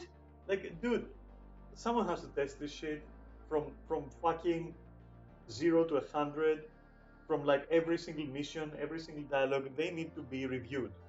And some consistency to interaction must be preserved. It's impossible. Like, you go on sessions 3, 4, whatever, some NPCs you approach them and they talk automatically. The same NPCs in the same session, you approach them, but you have to interact for them to start talking. Like, they, I don't know. It blows my mind, honestly. It blows my like establish the way you want your character to interact with NPCs from start to finish, dude. You know, it's weird. It's just weird to me. I don't like it.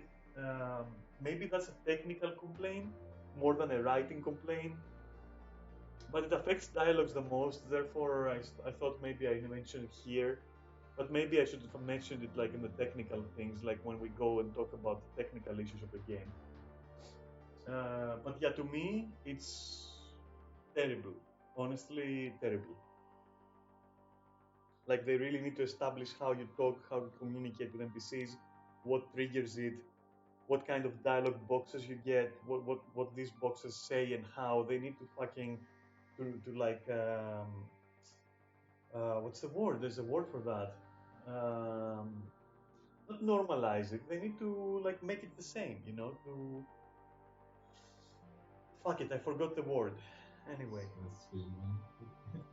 No, there is another word that implies like bringing it all in the same shape, kind of. Like to establish a formula for it, you know?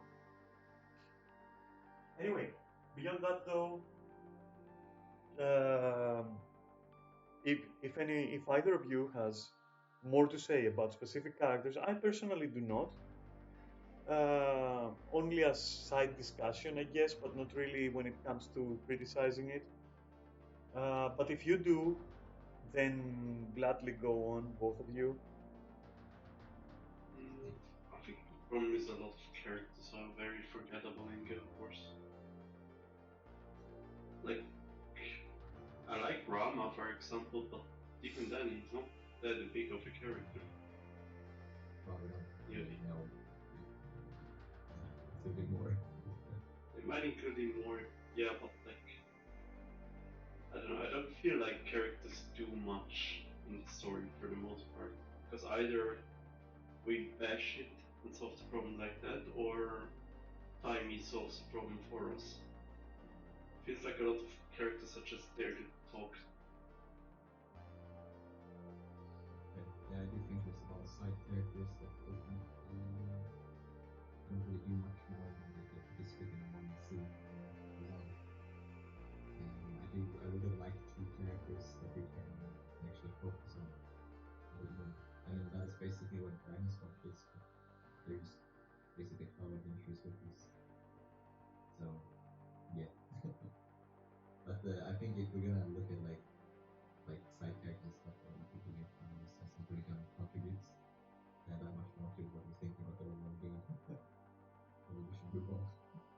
I think so. I think that's what I was saying. That I think as a side discussion, it's very interesting to go in depth, but it doesn't really contribute to.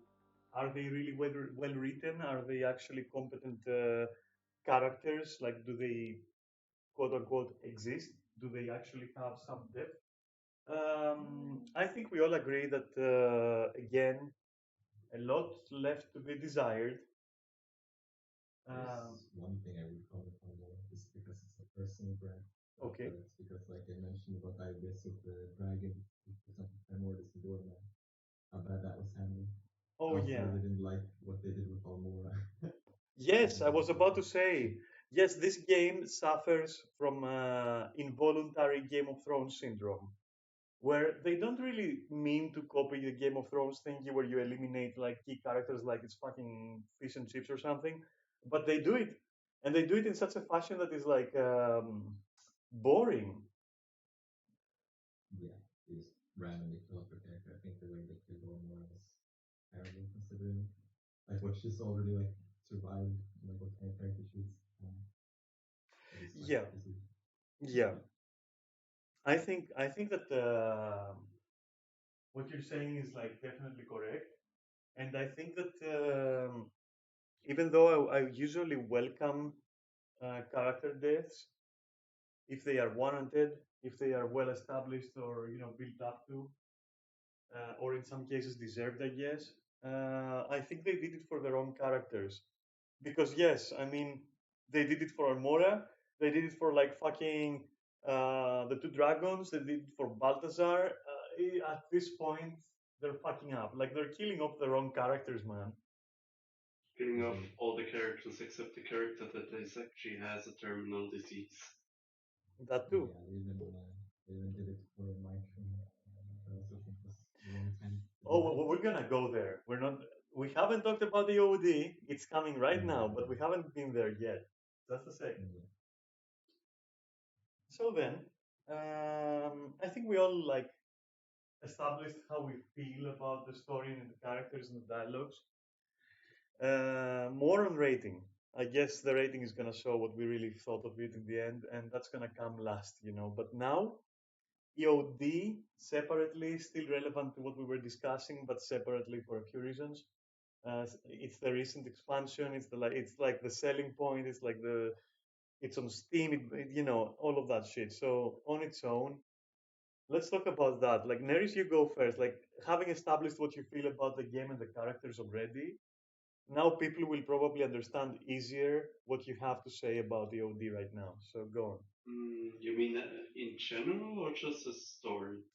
I would say, I mean, everything else that you said also stands for EOD, like the visuals and all that, right? Unless you want to add something specific to EOD, of course. Um, but I was talking more in like story, like what was it like in story, in writing, in dialogue, I'd say the story was all right. It wasn't very good or bad, in my opinion. I think it kind of did what it could with the mess that was IBS. Like picking up from that shit show. I think it was kind of okay. I do think it's kind of sad that basically the Luxon and the Cursix are no longer around at all. But that's something they established long ago, so I didn't really expect it. Yeah, it's kind of like middle of the road to me. Like after having played through it and after sitting on it, it's kind of middle of the road because I don't even remember a lot of the story anymore. I think the main part I remember is like the waiting in the office there. Interesting. Okay. Kind of okay, but also kind of didn't really leave an impression to me. Okay. Yeah. Um, okay, I have a few things to say about the OD, but first, Sam, what do you think about it? I think the OD is it's definitely the right direction, at least considering how the time is. I think story-wise, it's the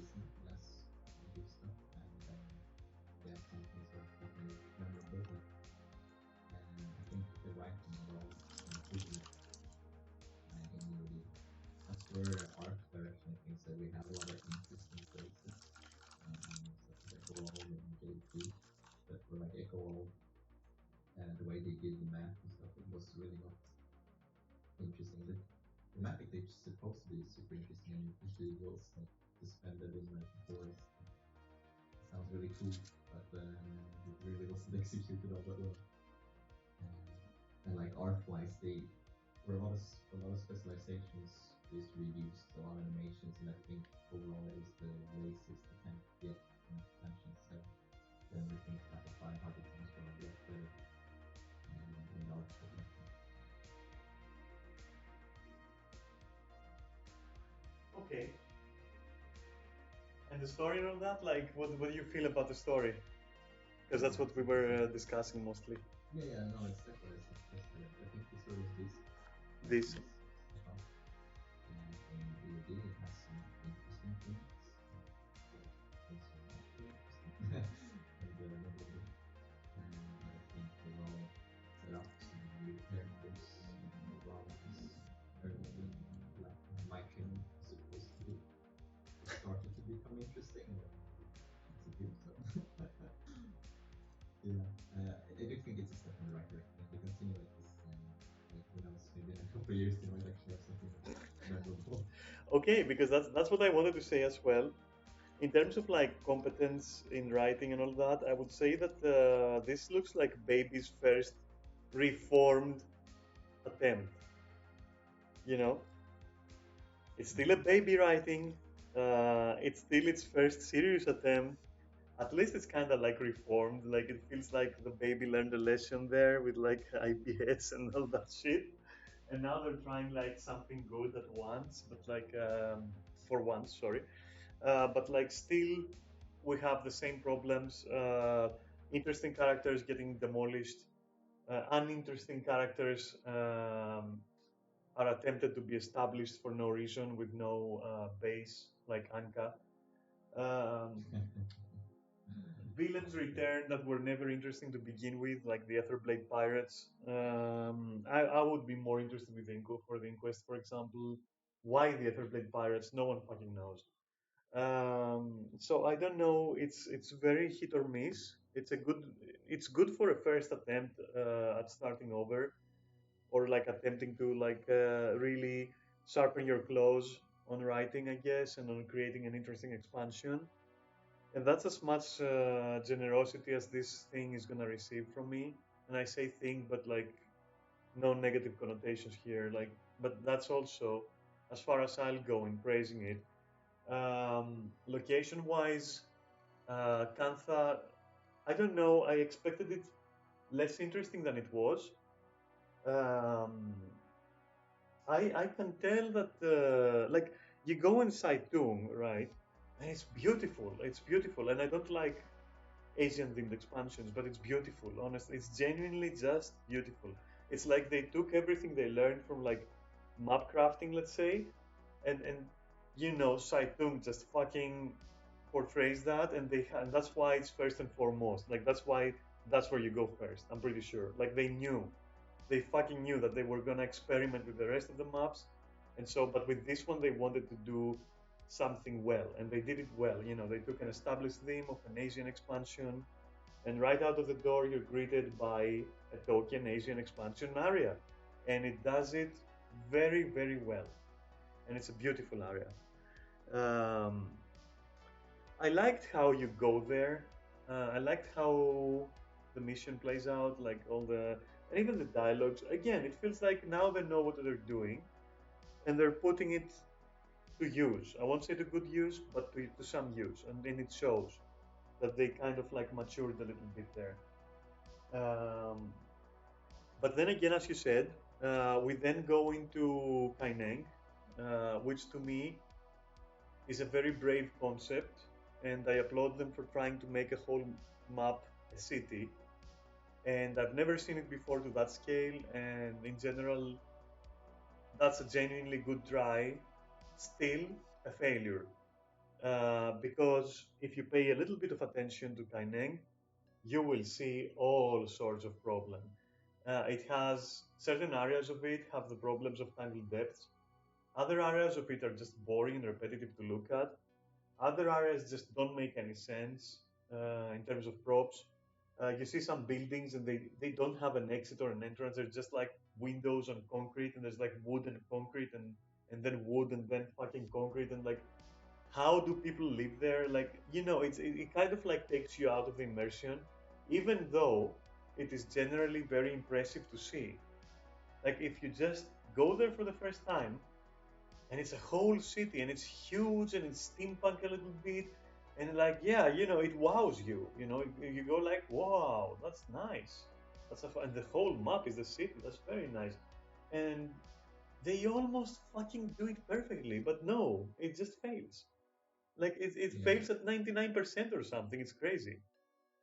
I will say first impressions, it comes up as super amazing. Like when we first entered the canon, it was a really big wow feeling. Yeah, for me But too. Yeah. yeah, but Sure. after a while, just you don't want to return there, essentially. Yeah, it's funny how it ends up being the most boring part of the expansion, right? I would say Echo World is still the worst. Yeah, you're right. You're right. Fuck it, you're right. Because basically, I was gonna say that right afterwards. I was gonna add that then you go to Ecopal Forest. Let me tell you, uh, it is completely uninspired, palette swapped, Verdant Brink. No, it's more like Tangled Depths, really, but the younger version of it. No, it didn't confuse me as much as Tangled Depths. Like its verticality, but didn't confuse me. I kind of was able to find my way around. The reason I said that New Kainen for me was more like Tangled Depths. I said it because it's very annoying to go from the lower part to the higher part. It was kind of annoying, honestly. Echo Vault wasn't annoying to get around, but it was like very boring to look at. It's just like a palette swap, like again, like just Verdant Bring, like fucking palette swap. Like I don't like it. That's interesting. Yeah, for me, Echo World is definitely most to get around. It's the one I completed last. I used to not like navigating Echo World. I didn't have much problem navigating Echo Vault. Mm. Generally, don't mind Echo Vault too much, to be honest. I'll tell you what, the potential that is there, what Sam described, like ancient cathedrals hanging from trees and shit, that would have been so interesting. Yeah. Yeah, definitely didn't realize its potential. I I imagine, like the way I saw it the first time, I was like, oh, that looks like 40K Warhammer architecture intertwined with like overgrowth, and that is like so interesting and menacing and mysterious. And then you realize it's basically just like dirt, Asian houses and like trees, and that's all. And you're like, okay, whatever, man. Yeah, but that's also why I dislike that the Kurzik and Luxons aren't there anymore, because it misses the inhabitants. It misses like the religious zealots that used to live there. Yeah, not really like they used to be. Yeah, The gang was pretty much like it. yeah. Basically, the Kurziks are like a bit of like an Asian 40k faction almost. That just was in Guild Wars 1. That you could join them. Well, Jade C though, I loved. I think honestly that with a different engine, Jade C would be something to marvel at. And I think that with Still the JC, yeah. It's still coming, actually. oh yeah, but like we do have that part, right? What is it called? Like the last The part. dragons and Yeah, Dragon's End is partly in Jade C. I mean, you can see the expanses, you can see the yeah, exactly. yeah, right, and it looks mysterious and magical, but the renderer doesn't work. Normally what you would want to do in that area is like play with reflections and colors and shadows in such a way that the sea seems animated, whereas it's Yeah. crystal. Sorry to interject, but I'll have to BRB for like 10 minutes. Okay. But yeah, I do agree. I was expecting more. I hope that when we finally get to venture out into DLC, that we actually get some differences, because right now the Jade just looks like solid rock.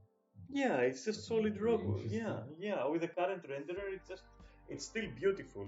Don't get me wrong. That area is very beautiful for me. It's the second best map in expansion. Easily. Yeah. But nothing beats Saitung. It's so serene and like multifaceted and varied. I like it. I like Saitung Yeah. way more. Yeah. Overall, I think it's the best looking map. I think finding is like the biggest impression. It's the most amazing feeling you get from it. But it's not the map you want to return to. And Grandison is like the second best map. Yeah. True.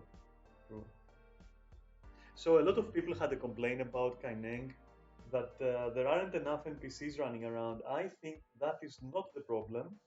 The problem is that it doesn't work as a city. It just doesn't. There aren't enough doors, there aren't enough props to convince you that this is like a habitated or habitable area, which is contrasted completely by the place where my train lives temporarily, where it's actually like you go in through the bulk door, and there is a bulk door, and there is like an apartment complex, and there's like NPCs there, and my train has an actual house, and it's functional, and it's nice. So why couldn't they do all of them up like that? Because it's already like a typical Marvel that still runs, so like they have to specifically disable reflections in order for the maps to be able to run. Perfect. It's like on the edge of the map, like working on it's like on the edge of this burning surface. I would have made a few changes to Kaineng that would have made it work, I think. So what I would have done is basically, how there is like the northeastern part where it's like ruins, and the southeast part where it's like habitated, and you can see there are like houses with doors. You know that area? Okay, so I would make the perimeter of Kaineng like that within walls again, obviously, and then at the center, I would put like either one, two, or three towers that are like very vertical and very huge and connected with air bridges. And essentially, that would be New Kaineng. So essentially, I don't know if you're aware, but kind of like the architecture of like Judge Dredd comics or how they present like the mega cities, kind of like that is what I would have done, and not something that looks like a boring, weird, non-functional area. Yeah, I think they kind of shot themselves a little bit in the foot when Yes. they did the scale. So essentially, I would have made it into arcologies or one arcology, if you're aware of the term. I'm pretty sure you're aware it's an old term now. Um, I would have done that.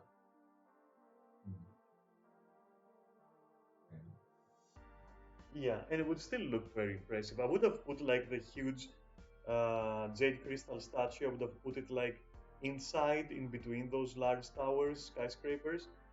Yeah, I don't know. I was actually gonna ask you a question. How do you think that Guild Wars, like, what kind of direction can Guild Wars take story-wise to make it more interesting and create memorable moments, essentially? What kind of direction would Guild Wars take to become more memorable? Yeah, how would you make the story more interesting and how would you make it work better than it is? Realistically speaking, what I would do would be, well, we're talking, of course, beyond the other suggestions that I've said, right? That I've mentioned here and there, like formalizing the dialogues, Yeah. fix beyond all that. So Or, purely writing now, we're talking, right? yeah, and like how would you plot it out, essentially? Or what changes would you make? All right. So I don't purport to be like a writer or like an expert, but the way I see it, it has reached the point where it needs to do its own Shadowlands expansion, its own Shadowbringers expansion, not end of not Endwalker, mind you, not that kind of thing. And so I would combine that and the unexplored potential of the void and of other dimensions.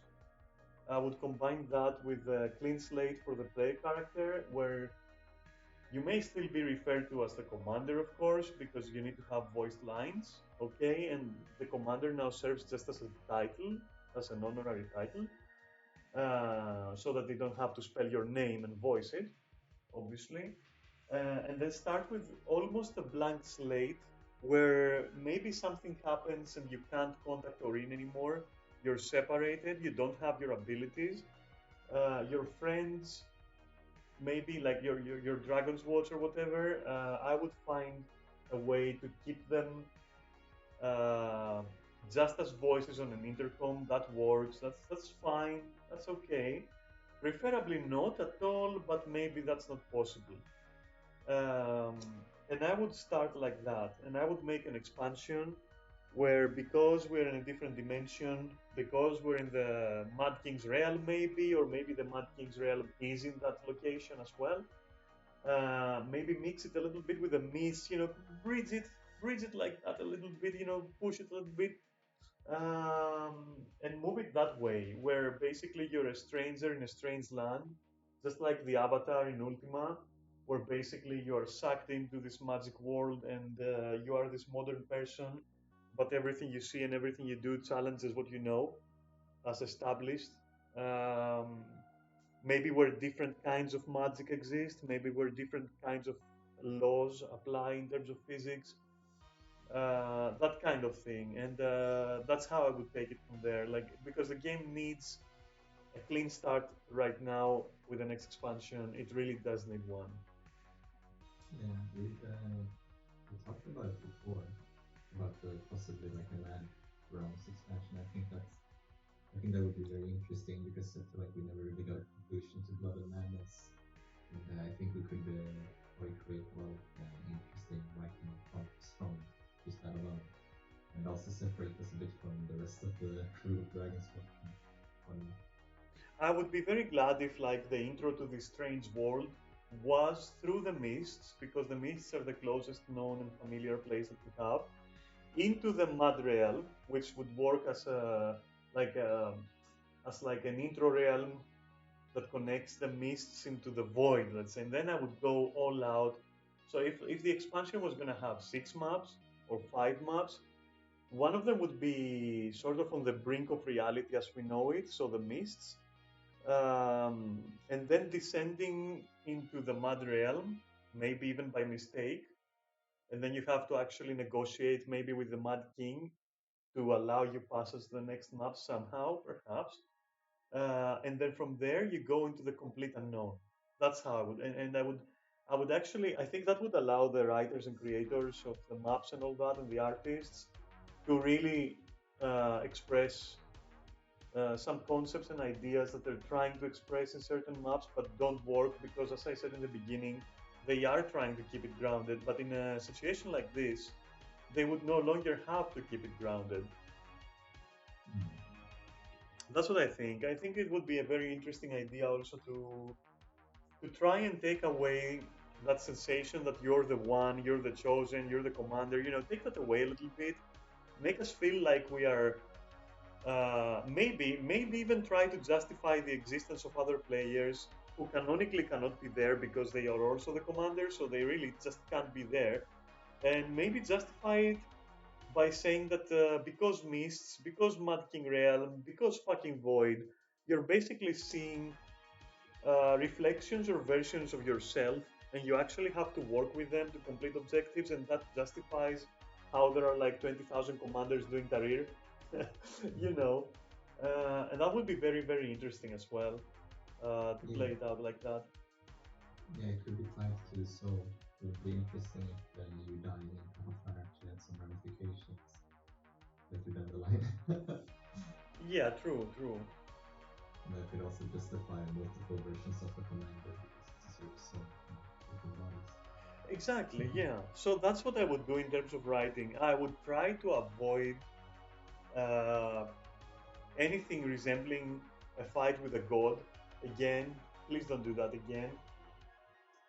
Yeah, you don't like how they handled Alpha, especially if you compare it to how they handled Abaddon.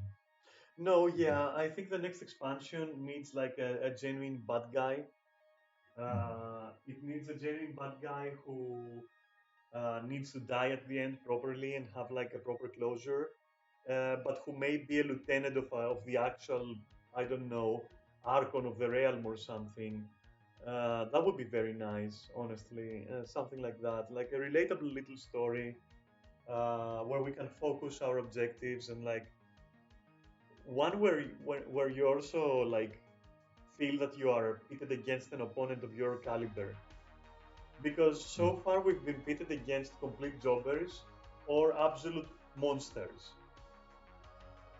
But what if we were pitted against a person who is actually like the antithesis of the commander, kind of, and that could also play into Antithesis.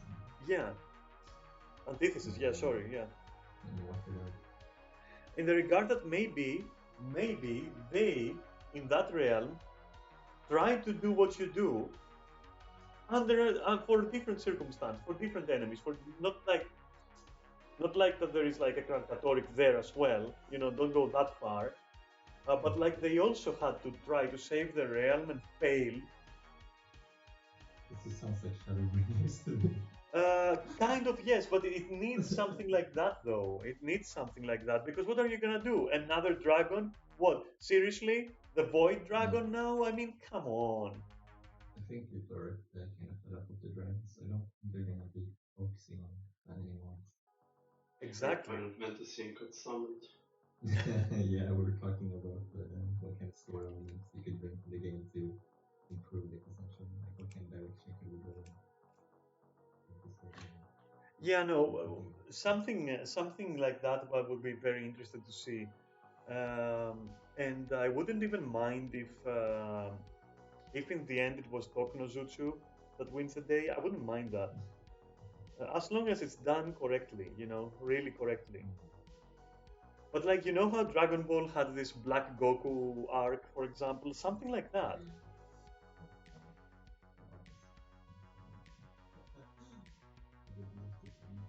I didn't like it either, but the concept is sound, and they've never done it before in Guild Wars. I rather than what you guys said.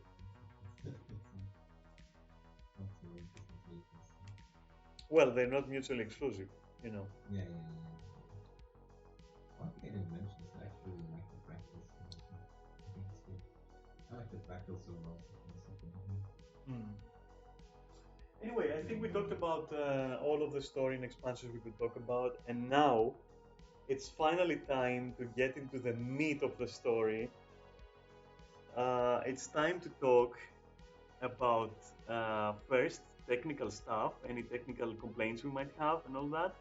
And once that is done, we finally get to gameplay, balance, combat, controls, all of that shit. So let's get over the technical stuff passingly, I would say, because actually there's not much to discuss there. Honestly, I would say technical stuff is what holds the game back the most. Yes, I agree. But you kind of focus on what you want to do, or doing like gameplay, or No, I would like to, for example, I'll go first to give an example. For me, it's rather short. I would like them to modernize their user interface a bit, where you can actually move elements around and customize their size individually, and like properly do hotkeys and all that. That kind of thing. Be able to put inventory item hotkeys as well. I would really love that. Things like that. A new engine. I would love. You know that ad that we saw that they're looking for like an Unreal Engine 4 or 5. I don't even remember. Kind of. Yeah. Well, I would love if suddenly they go out and say, hey, you know what? Here it is. We started working on a complete like migration to that engine. Hold your horses because it's gonna take a while, but like it's coming.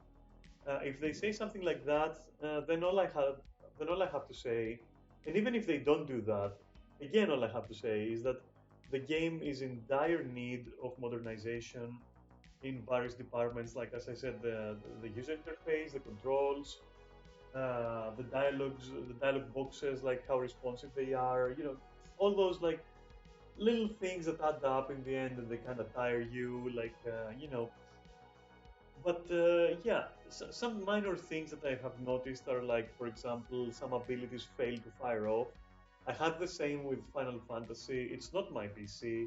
I've quadruple checked. Like it's not my PC. It's just like some weird like thing that happens with MMOs, I guess. Or sometimes like your ability doesn't fire off and you have to spam it for it to register. Um, you know, things like that I would like, or for example, I would like them to be done with the whole character model limit. Like, I don't know, man, find a better way to handle it, please. Like, what the fuck? I will say the upgrading to a new engine consider because it's such a monumentous task that they would need to redesign almost the entire game. I will say, scripted does not work. you know what? Custom engine. I hate to say it, but you're probably right. I won't say, I never say never. So I'm gonna say never because it's like they really need to like remake Guild Wars 2 to make that work. you know what? If they did that, that's why I say never, never say never, because maybe they do that and they duplicate our accounts there. I mean, I would take that. I would fucking take Yeah, it. but that is such a big task. Like you need to remake everything from base content up to the latest expansion. Yeah. See what happens. Well, I still want to believe that they can actually pull it off somehow, but what will definitely mark the end for me is if they go and release Guild Wars 3. That for me, that's the game is dead, and I don't want to ever see it again, and I don't care about it. Yeah, no, there is Guild Wars 3 and always happening Yeah, nobody fucking wants Guild Wars 3. I can understand why you would be enticed to see it, because like if it's an Unreal 5, for example, okay, you know, you'd be curious to see it, but dude, the amount of time you've sunk in this thing, not you, just everyone at this point, all right, considering the achievement system and considering the gearing system and the legendaries, no, I am not doing any of that ever again. Never, ever again. Yeah, but releasing Guild Wars 3 would be such a dumb like financial move because you always saw the split between Guild Wars 1 and Guild Wars 2. You can't split your player base again and like maintain games like not really feasible. True. Yeah. They do a lot of Guild Wars. Yeah, they split a lot when they Guild Wars 2.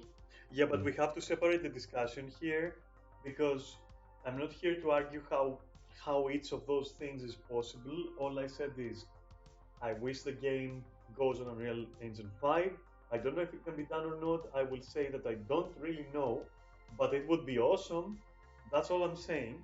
I don't want to. Everyone wants a new game. This engine Yeah, is so old. yeah, exactly. Developed like 2005 or something. Yeah, and then I also want to say that like Guild Wars 3 is going to be the end for me. I'm not gonna play afterwards, either 2 or 3, if they announce that.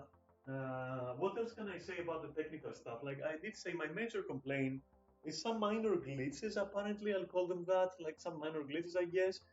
And then like as I said, like the user interface, the dialogue boxes, like all of that shit needs to be normalized. It needs to be like, you know, it needs to be reorganized, let's say, and the user interface needs to be modernized.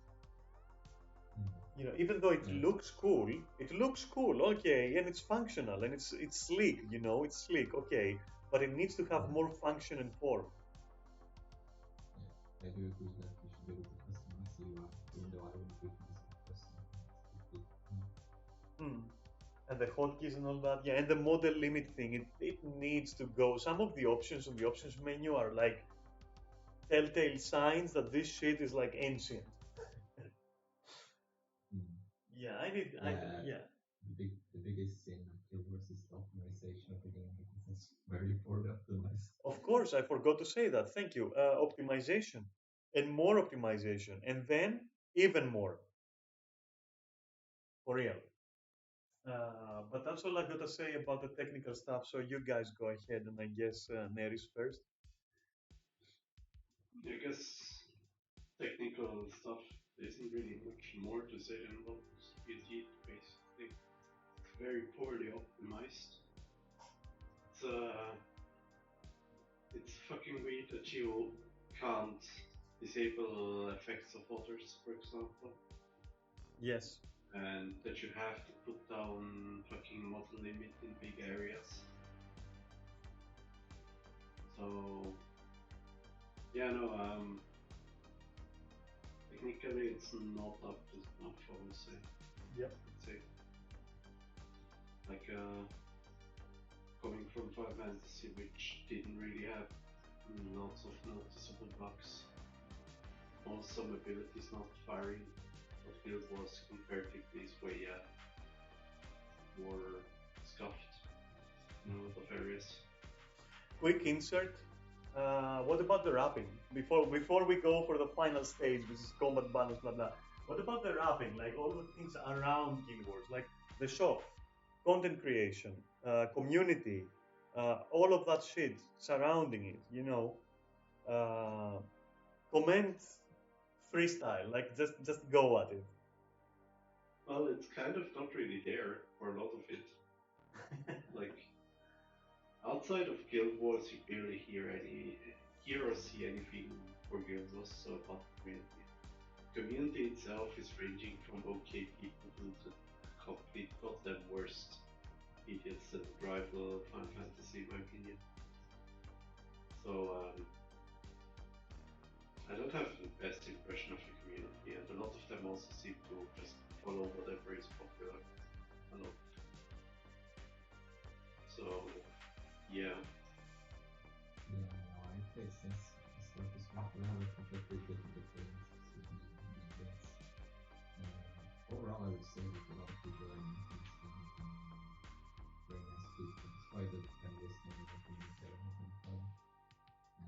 But like lately, like the last 3 years or something, there's been a lot of bad actors that have been showing up. And it could be coming from other games or it could be especially. But I think overall the demographic for Guild Wars is extremely different due to the nature of the game being more casual. So it's more, it works better for people who actually have like a life outside the game. Right? And you don't get like the same energy like the neighbors you get in like other MMOs. You can say the name, you know. You can say the name. I can, I don't know, but Yeah, you can. we weren't gonna compare. No, we're not. It's not a comparison per se. It's like honestly just a criticism to the MMO community in general of all games. That's fair. I think it's the overall MMO design doesn't really lend itself. Just like the toxic MMO design is very common in probably beginning most you have to grind your life out to achieve anything. Like most like functioning human beings want to be able. So what you end up with is like the community is like just a bunch of toxic frogs, and they're like the most insufferable people you could ever encounter, aka Final Fantasy. It's like the worst community I've ever seen. Yeah, yeah, sure.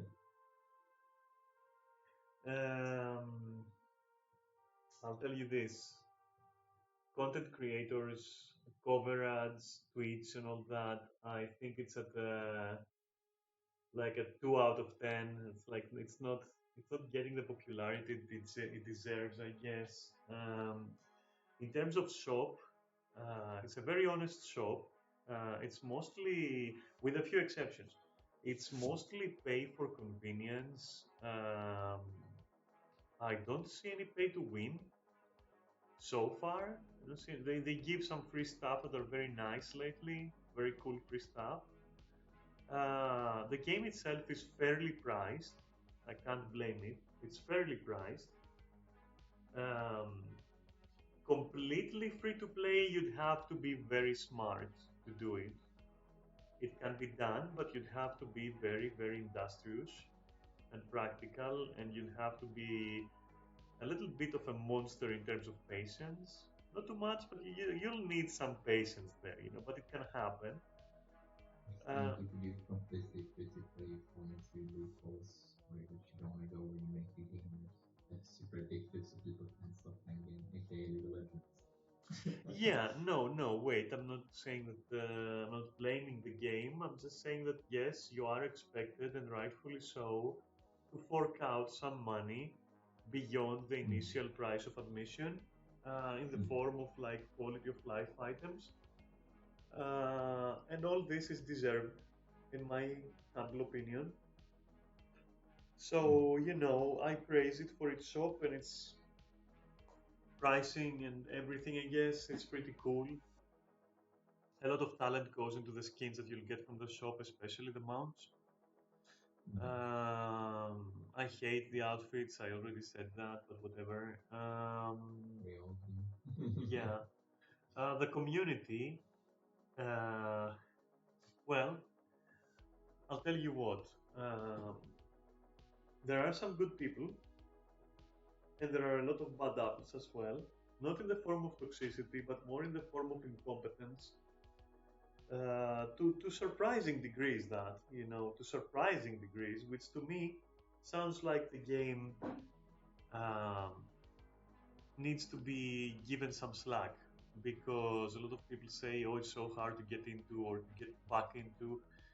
I personally never had the slightest difficulty of adjusting, of acclimating to any MMO at that point. So I don't know. I'm just like that good. I don't know. I never had a problem. So I don't know. All these people who come back and say, "Oh, I just came back and I honestly I don't know what to do." Like, do you not know how to play a game anymore? Like, did you forget how to play a game, how to enjoy it? It's something like riding a bike, bicycle.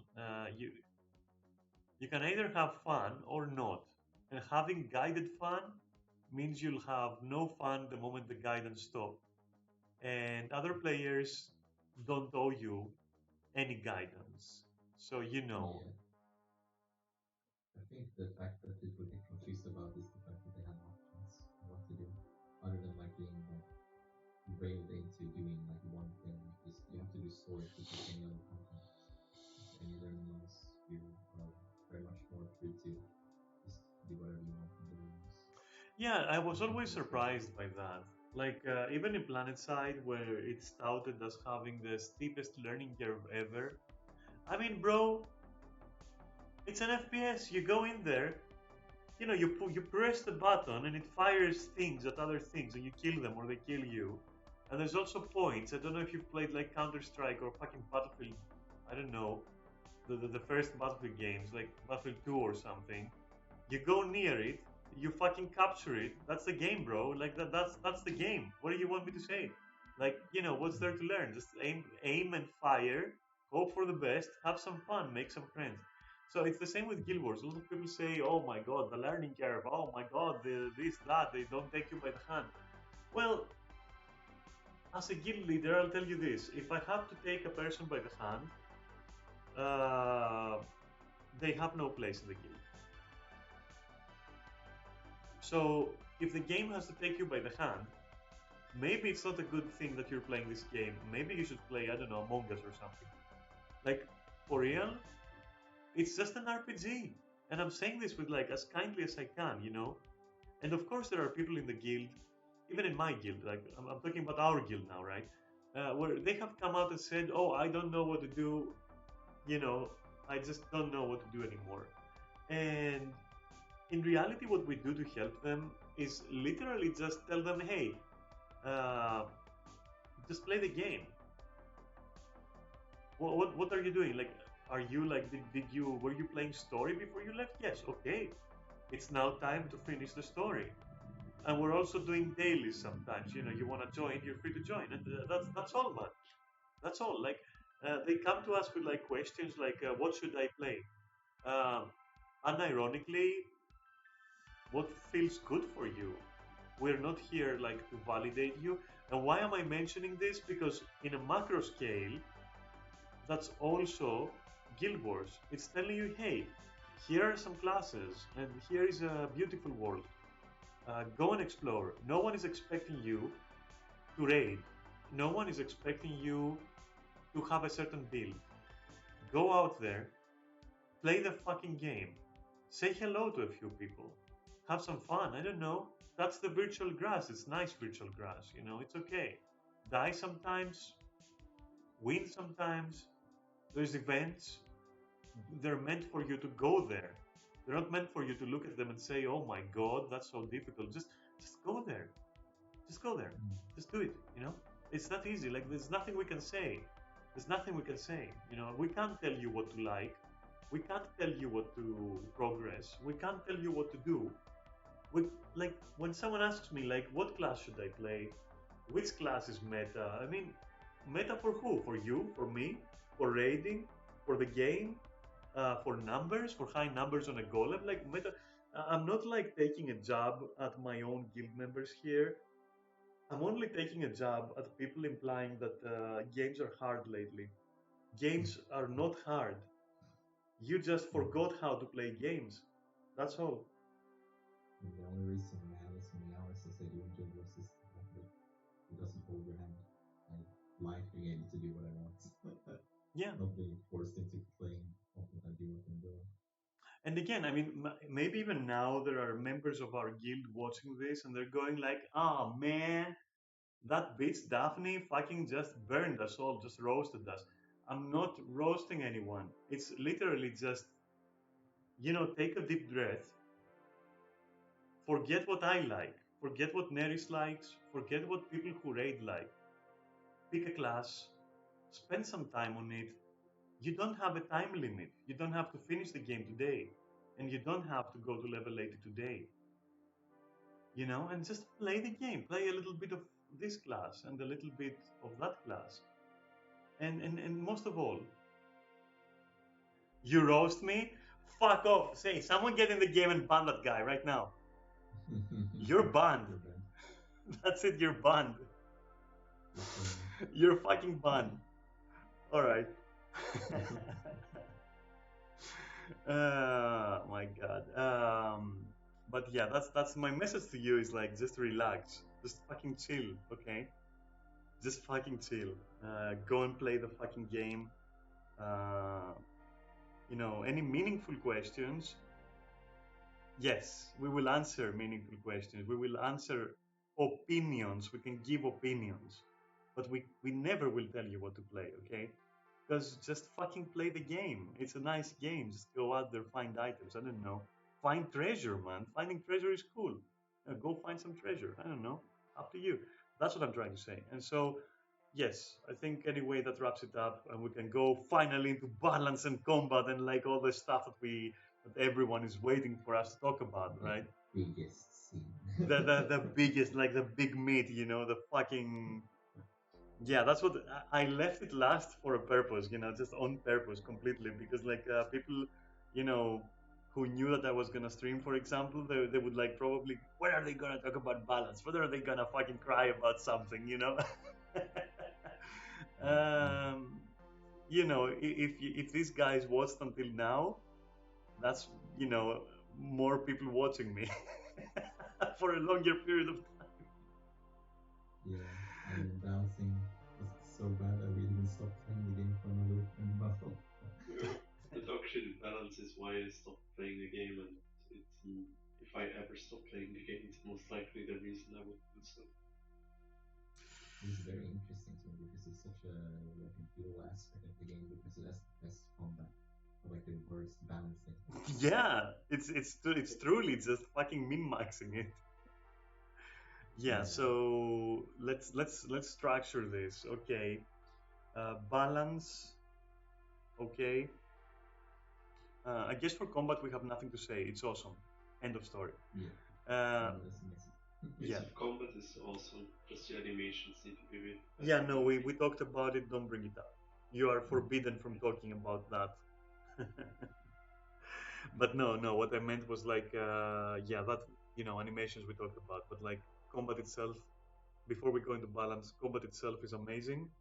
Anyone has anything else to add to that? For me, it's like 8 to 9 out of 10. Like it feels really good. Only modded Skyrim has made me feel better. There you go. I said it. I love combat in Guild Wars 2. Straight up.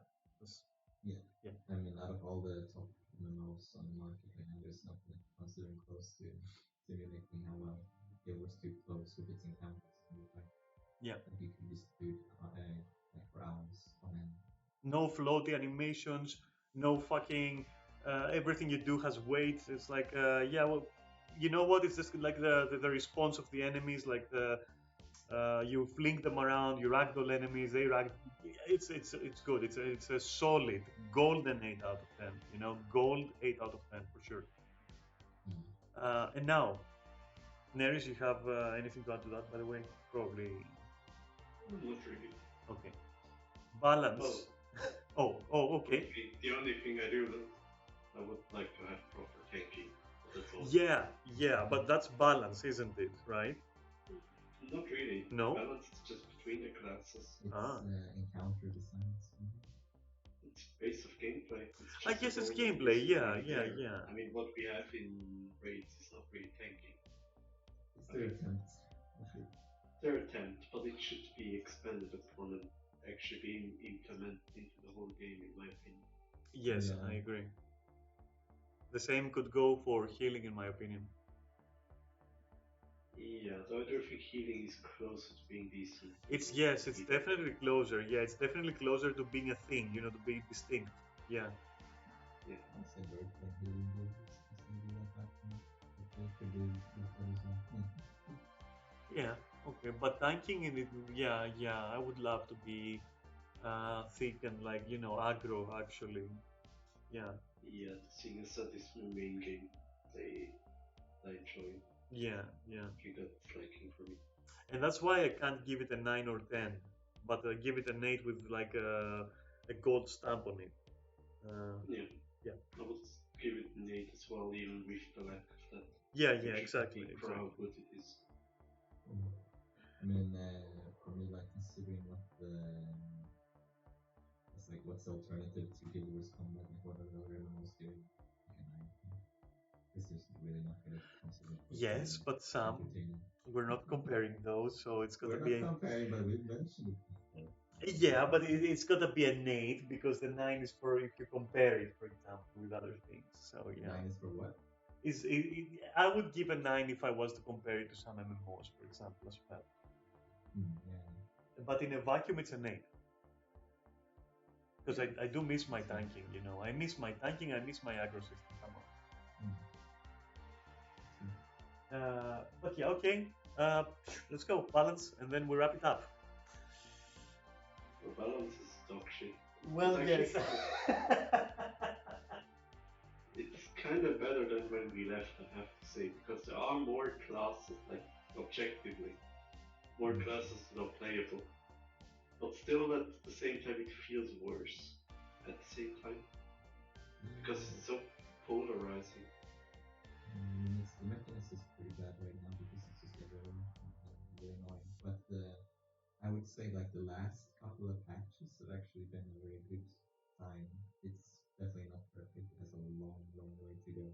But they actually listened for the first time when people cried out about nerfing like stacks on Mirage. They actually reverted the changes. Yeah, but they're not listening to like complaints like nerfing a class that is like 30% of the population. Oh yeah, no, that's what I mean. They have a long way to go, obviously. But they have they did dish out some nerfs for healing. Yeah, which is not really the main problem right now. Yeah, it's not the main problem, but it's like I said, it's one step in the right direction. If they continue like this, we might actually have a functioning balancing department pretty soon.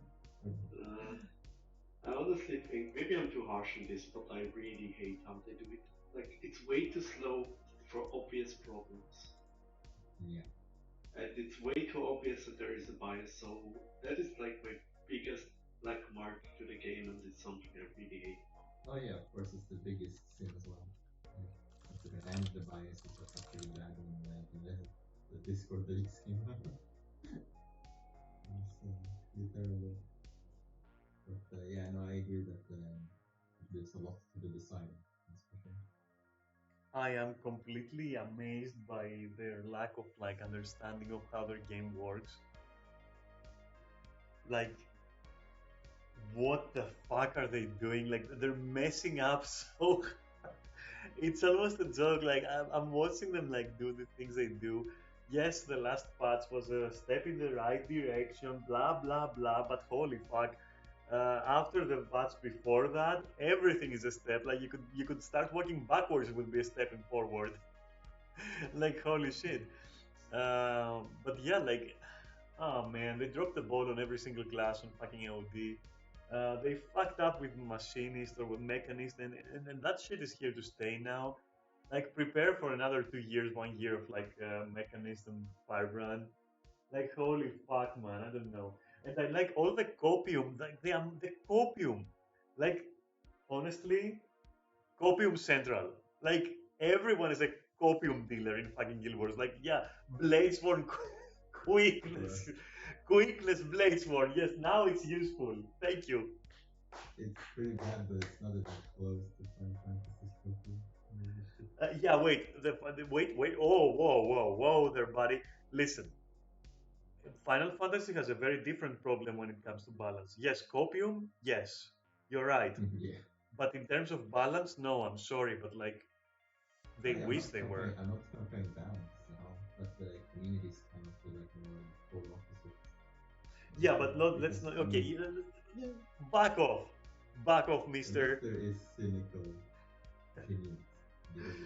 People are really fed up about the mechanics, like a huge meme this time. Yeah, it's a but huge. only the Reddit community, like in-game, just every new person. Oh, engineer is fun. I'll just play that. We have legitimate forums, like official forums, so I have to.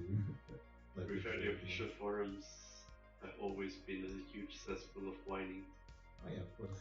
I have to say, like, in what other fucking game, it goes to a degree where, like, I mean, me and Neris were literally discussing earlier or yesterday, and we came to the conclusion that, like, whoever in the guild, for example, plays either Guardian or Engineer, they should be fucking relegated to support classes, support roles in raids and fractals, just because the class they're playing is so fucking easy that yeah, they should at least try to do something, and they should at least try to press a button, you know. Leave DPS like to other actual classes, and we weren't saying this with like any inkling of negativity towards people who genuinely enjoy these classes, to people who don't want high APM classes, to people who don't want to try, or people who genuinely enjoy just pew pew and brrr or whatever.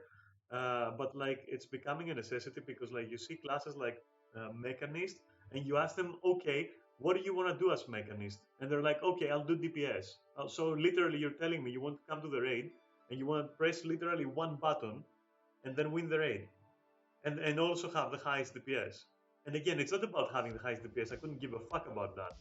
But like, maybe like press two buttons and be a support, so that you can actually, you know, sorry.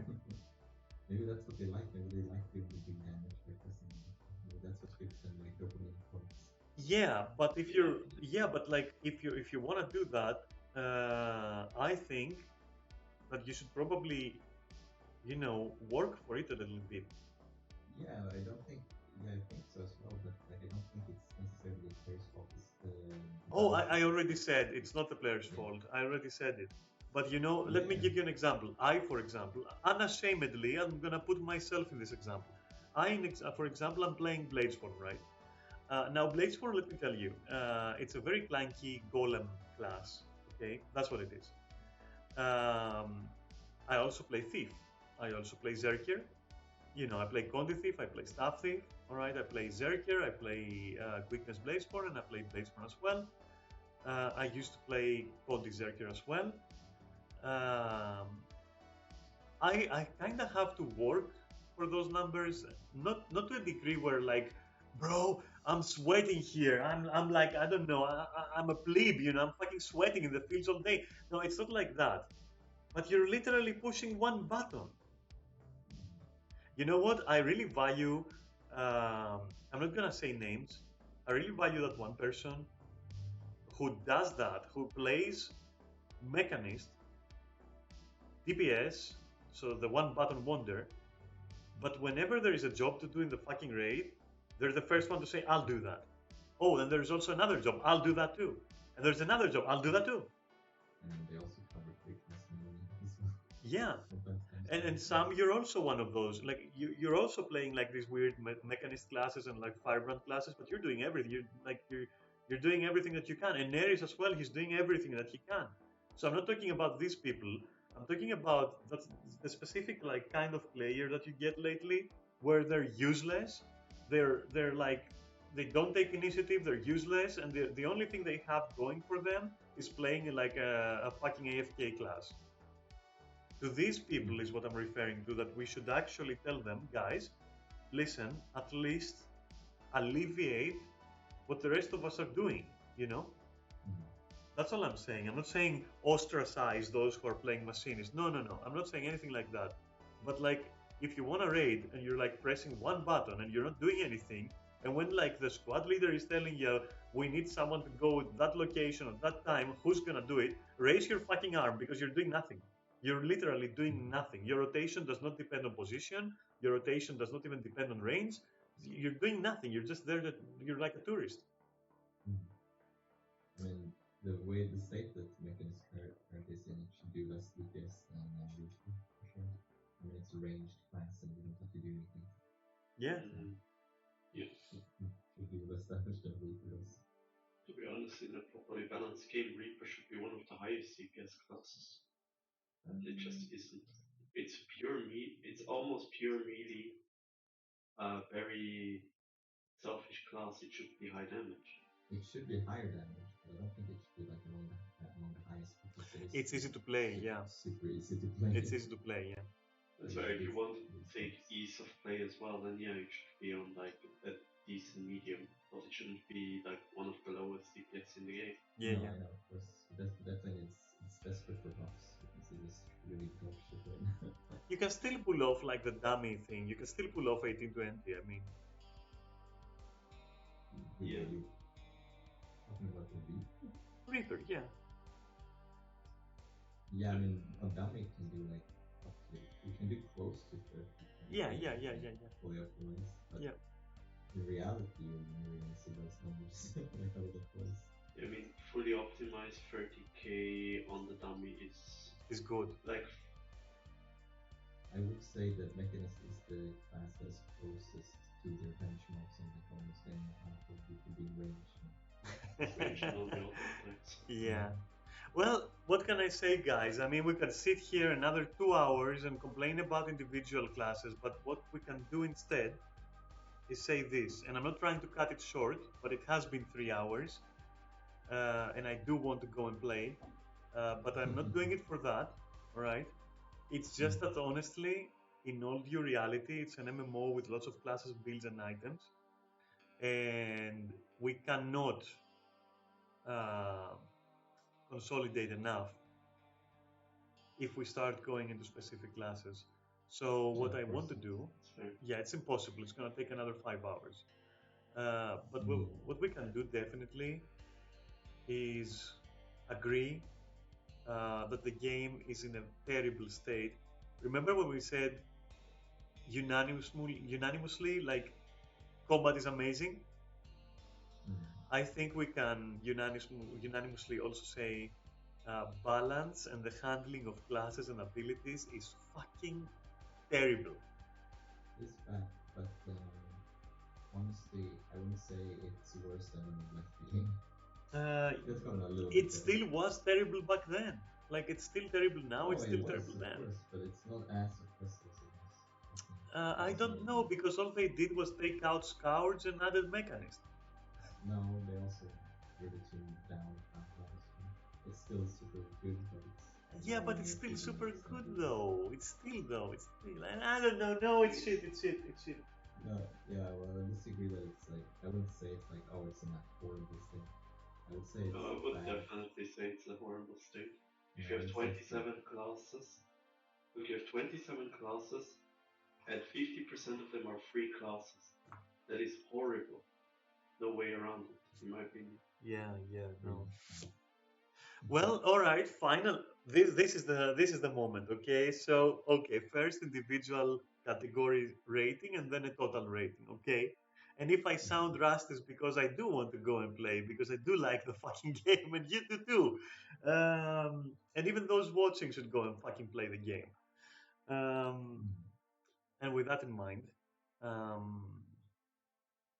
Neris. I would like. Yeah. I was just gonna say one thing. I've never been as fed up with Guild Wars as I have before pre-EOD. I think this game not played at all. Yes, that I will say is true. That is fair enough, because at least now we have our strikes, the new strikes.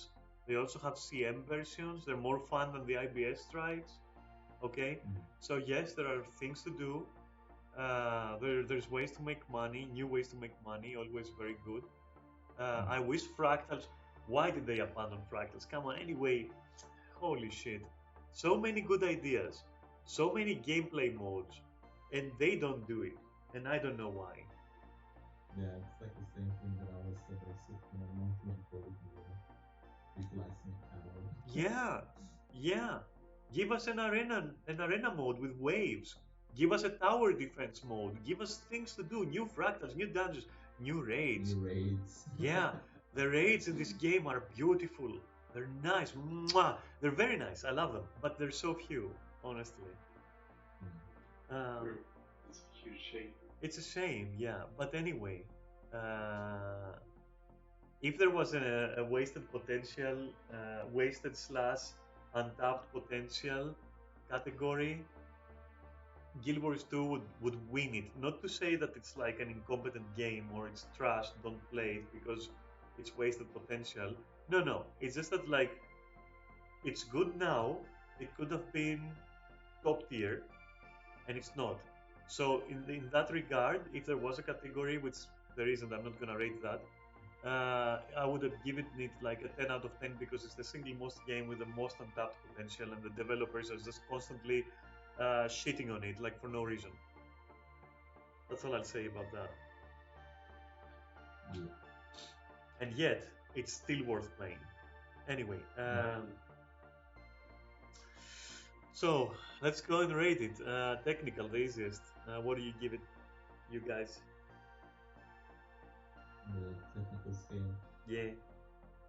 I think it's like one of those categories that falls it back the most. So probably like a 5 or 4. Yeah. I'll go with 4. I also have to say it's a 4 out of 10. It's very low. Most weak points. It's very low. It's not unplayable or anything, but it's very low. All right, graphics, visuals, not animations, graphics, visuals, all that. For me, I guess it's I really want to say 7.5, but yeah, I'll just say 7. 7. All right, cool. Yeah. The visuals, for me, it's like 8. I do really like how it looks. Okay. 7 for me because, for fuck's sake, the gear. Holy shit, the gear. Yeah, the gear is 6.5. 6.5. I changed it. 6.5. Without the use decimal. Yeah. 6.5. Okay, no decimals. 6. Suck it, bitch. 6. Okay, I'll agree with that. 6 just because of some gear clipping, some hairstyles, character creation, kind of a bit. Yeah, I'll give it a 6, but it's believe it or not, it's a golden 6 because in other areas the game fucking shines. Mounts, this, that, terrain. Yes, it shines in several departments. All right, audio, which includes everything from sound effects to music to everything, voice lines, all of it. I would give it 6. It's decent because it's fun. Okay. It's 5. Maybe 4 because I really don't remember any of the tracks. Guys, I'm gonna be controversial. I'm giving it an 8.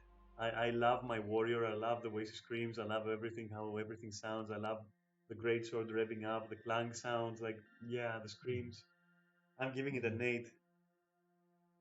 Note that this does not include the music. I cannot give an opinion about music because I've never heard it once in my life. It has some nice tracks, but a lot of them are very much just background noise. Okay. Animations. Yeah. Yeah. It's like picking the character. I would say it's 7. I think I'm satisfied with most of the animations in the game. I am a bit disappointed that you didn't reusing a lot of assets, but I think overall everything looks and works the way it's supposed to, pretty much. Except some player stuff, which I guess that's a 7. Yeah, and some things break and Yeah. some things look a little bit weird. Some ballerina moves, yeah. Yeah. Some spinning T poses. Yeah, exactly. Yeah, I'm gonna give it a 7 as well. I totally agree. It's very much into the positive, but it is held back because of some fucking trash elements here and there. Neris? Yeah, I think 7 sounds fair to me. 7 sounds fair, yeah. Yeah. Story, writing, dialogue lines, in terms of writing dialogue lines, not voice acting. Yeah. Go for You it. go first. Me? I don't know, you seem like you were ready to say something. I wasn't, but I will gladly take it, and I'll say that I'm a fucking sucker for simple fairy tales. There were some low points, but I can forgive them because dragons and knights and like warriors and mages and like you're the commander and like some emotional. It's a 7. It's a 7 for me. It's a 7. Yeah. Okay. Yeah, I would give it a 4. Holy fuck. With the caveat of the fact that I love Tyria, I love a lot of the lore behind mobs and biomes and places, cities, people. And there's a lot of very interesting tidbits, details, and designs. But the way it's presented, like story, like when we go from the commander, like a lot of the things that are like mystical and interesting suddenly becomes far less interesting and very boring. Like I really didn't like how they handled all the dragons. Like I said, for example, like at first when we first got to know about all the dragons, they sounded really epic and I thought as soon when they were. But yeah, from the story perspective, they just turned into really lame. Okay. I'm curious now. Neris, what do you think? I think for me it's 6. I don't generally like it. It does have a lot of low points, but I'd say it's more in the positive side than negative. Sorry for interrupting you there, Sam. No, no problem. That was pretty much like I said. I love everything about the world, material, and everything. I just think it's the main story is a lot of wasted potential. And I think that the story that does it the best is like the raids and tactical story at the end. Truly. I actually get to see interesting things and interesting interactions. I really love how the characters talk to each other in the raids together. Yeah. Nice to see the story. Truly. What was next? The wrapping, right? Shop, community, cover ads, publicity, PR, all of that shit.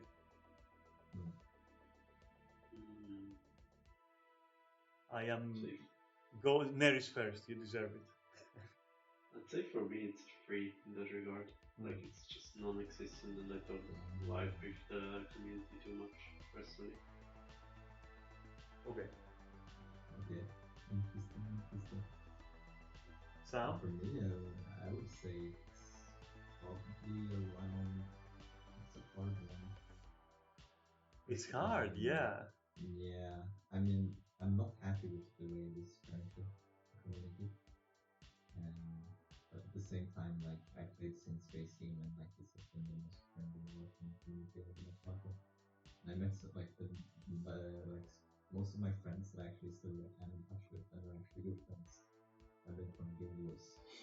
Okay. So, it is true, like some of the big problems is that we don't have any like creators really, like everything that is being created is like just in the community. We listen to much to like watch everything surrounding Guild Wars, in my opinion. Like a lot of the content creators pretty much left during base game of the game. Yeah. That's a good thing. So I don't know. I'd say with everything in mind, I would give it a 7. Wow. Holy shit. Okay. Well, I will give it a very round, very middle of the road 5. That is because it has one of the best and most honest money systems. Oh, we included that too. Oh, that was also included? Yes. That's an Four. 8. It's 4 or 5 for me. Okay. I'm not giving it higher than 5 because I'm on the fence about the community. Lately, it's looking up, but I can't let that bias affect me.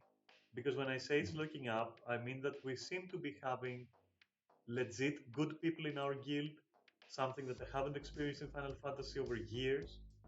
Um, so I may be a little bit biased. I'm gonna leave it at 5 because I like the shop.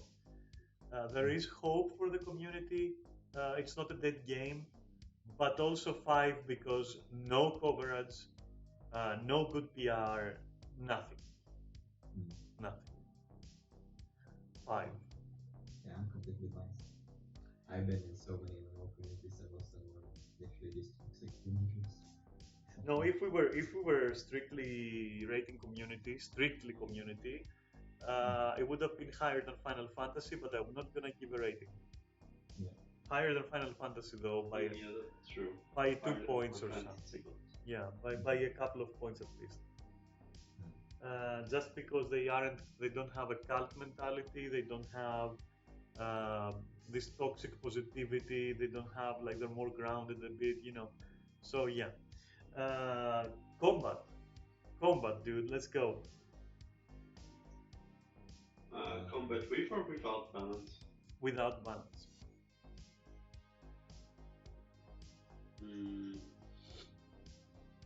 Say yes. I would normally give it an 8, but because my main gameplay road isn't there, I have to toxic 2 points. So 6 for me. Okay. For me, it's strongly bordering 9. It's very different.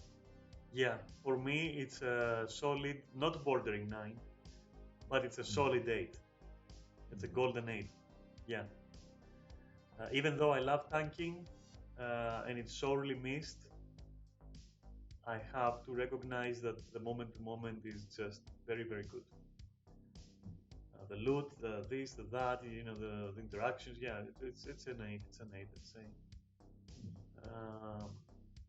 Balance, I will give it a solid 2 out of 10 immediately. That's very generous. Yeah, I'll give it a 2 out of 10 completely. I can't put it at 0 because 0 would be literally unplayable, you know, the meme. But except it wouldn't be a meme, it would be literally unplayable. I can't give it a 0.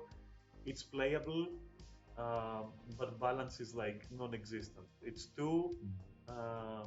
That's it. I like that you can do some tricks with some classes to compensate. Maybe it's a 3 actually. I can't decide. It's either 2 or 3. I'm gonna be biased. I'll say 3. Fuck it. Okay, 3 because you can kind of like Neris has like an elementalist and it works.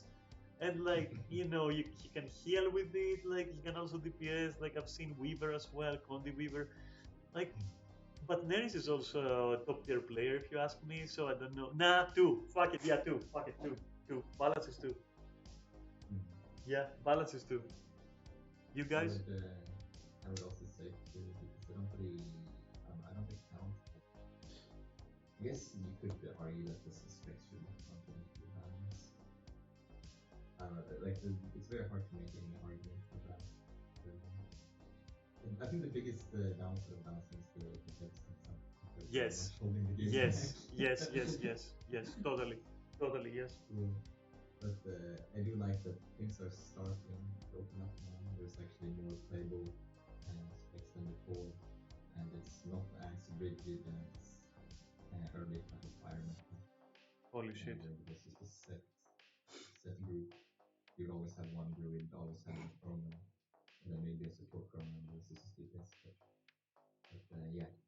So I think actually with that in mind, I give it a 2. Okay. I'll be generous. Accepted. Yeah. Yeah, I give it a 2 because I played it before. And there are technically more classes around, technically, so I have to give it a 2 because it is better than it was, ever so slightly. But it's still like close to me. If I hadn't played it in like the Firebrand Scourge days, I would give it a 1. Okay, and so for that, we have to give it a final verdict and a few words, each of us. That's fine. All right, Neris, you go first. A final total verdict and a few words. I'd say overall the game is it's a 6 for me overall, with the potential to be an 8 if they fix some stuff and cater a bit more to what I like, which of course I don't think is going to happen. So I'd say 6 with potential up to 8, I'd say, if they realize the potential. Sam? Yeah, for me, the entire package of the wars, I would honestly I would give it a strong 8, just because of how much time I've sunk into it, and like how much it still means to me, and like how much it's used to still like high on the competition. Essentially, it has a shit ton of problems, like we discussed before, which brings it down, obviously, but it's like if those problems got addressed, it would literally be the perfect MMO. You know? So for me, it's definitely strong. I am going to give it the exact same as Neris. I will say it's a 6. If it reaches its true potential, its final form, that would be no diff 8. No diff, like easy mode 8. Easy mode 8. It's not though. And since I'm not tied to it in any way, other than you guys, I'm giving it a 6, realistic, and in a parenthesis, it could have been 8, and it can still be 8 under certain circumstances, if and when they happen. As for a few words, I would say definitely try it. Don't be a troglodyte. Find your own fun. Explore, chill, make friends. Don't expect your world to be shattered or shaken, but it's a very solid game. Um, very fairly priced. Worth it. Recommended.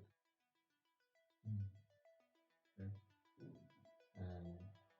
But yeah, I will be honest that just a caveat for my score is that I don't have super strong ties to the game, considering I've dropped it almost 10 times now.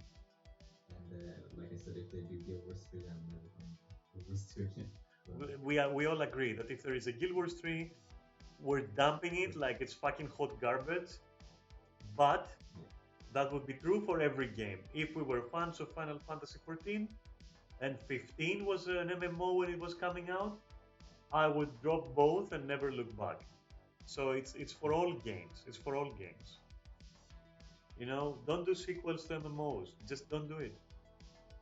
Yeah, and validate, because like one of the really good things you can say about Guild Wars is that your time is well spent. Essentially, you don't waste it.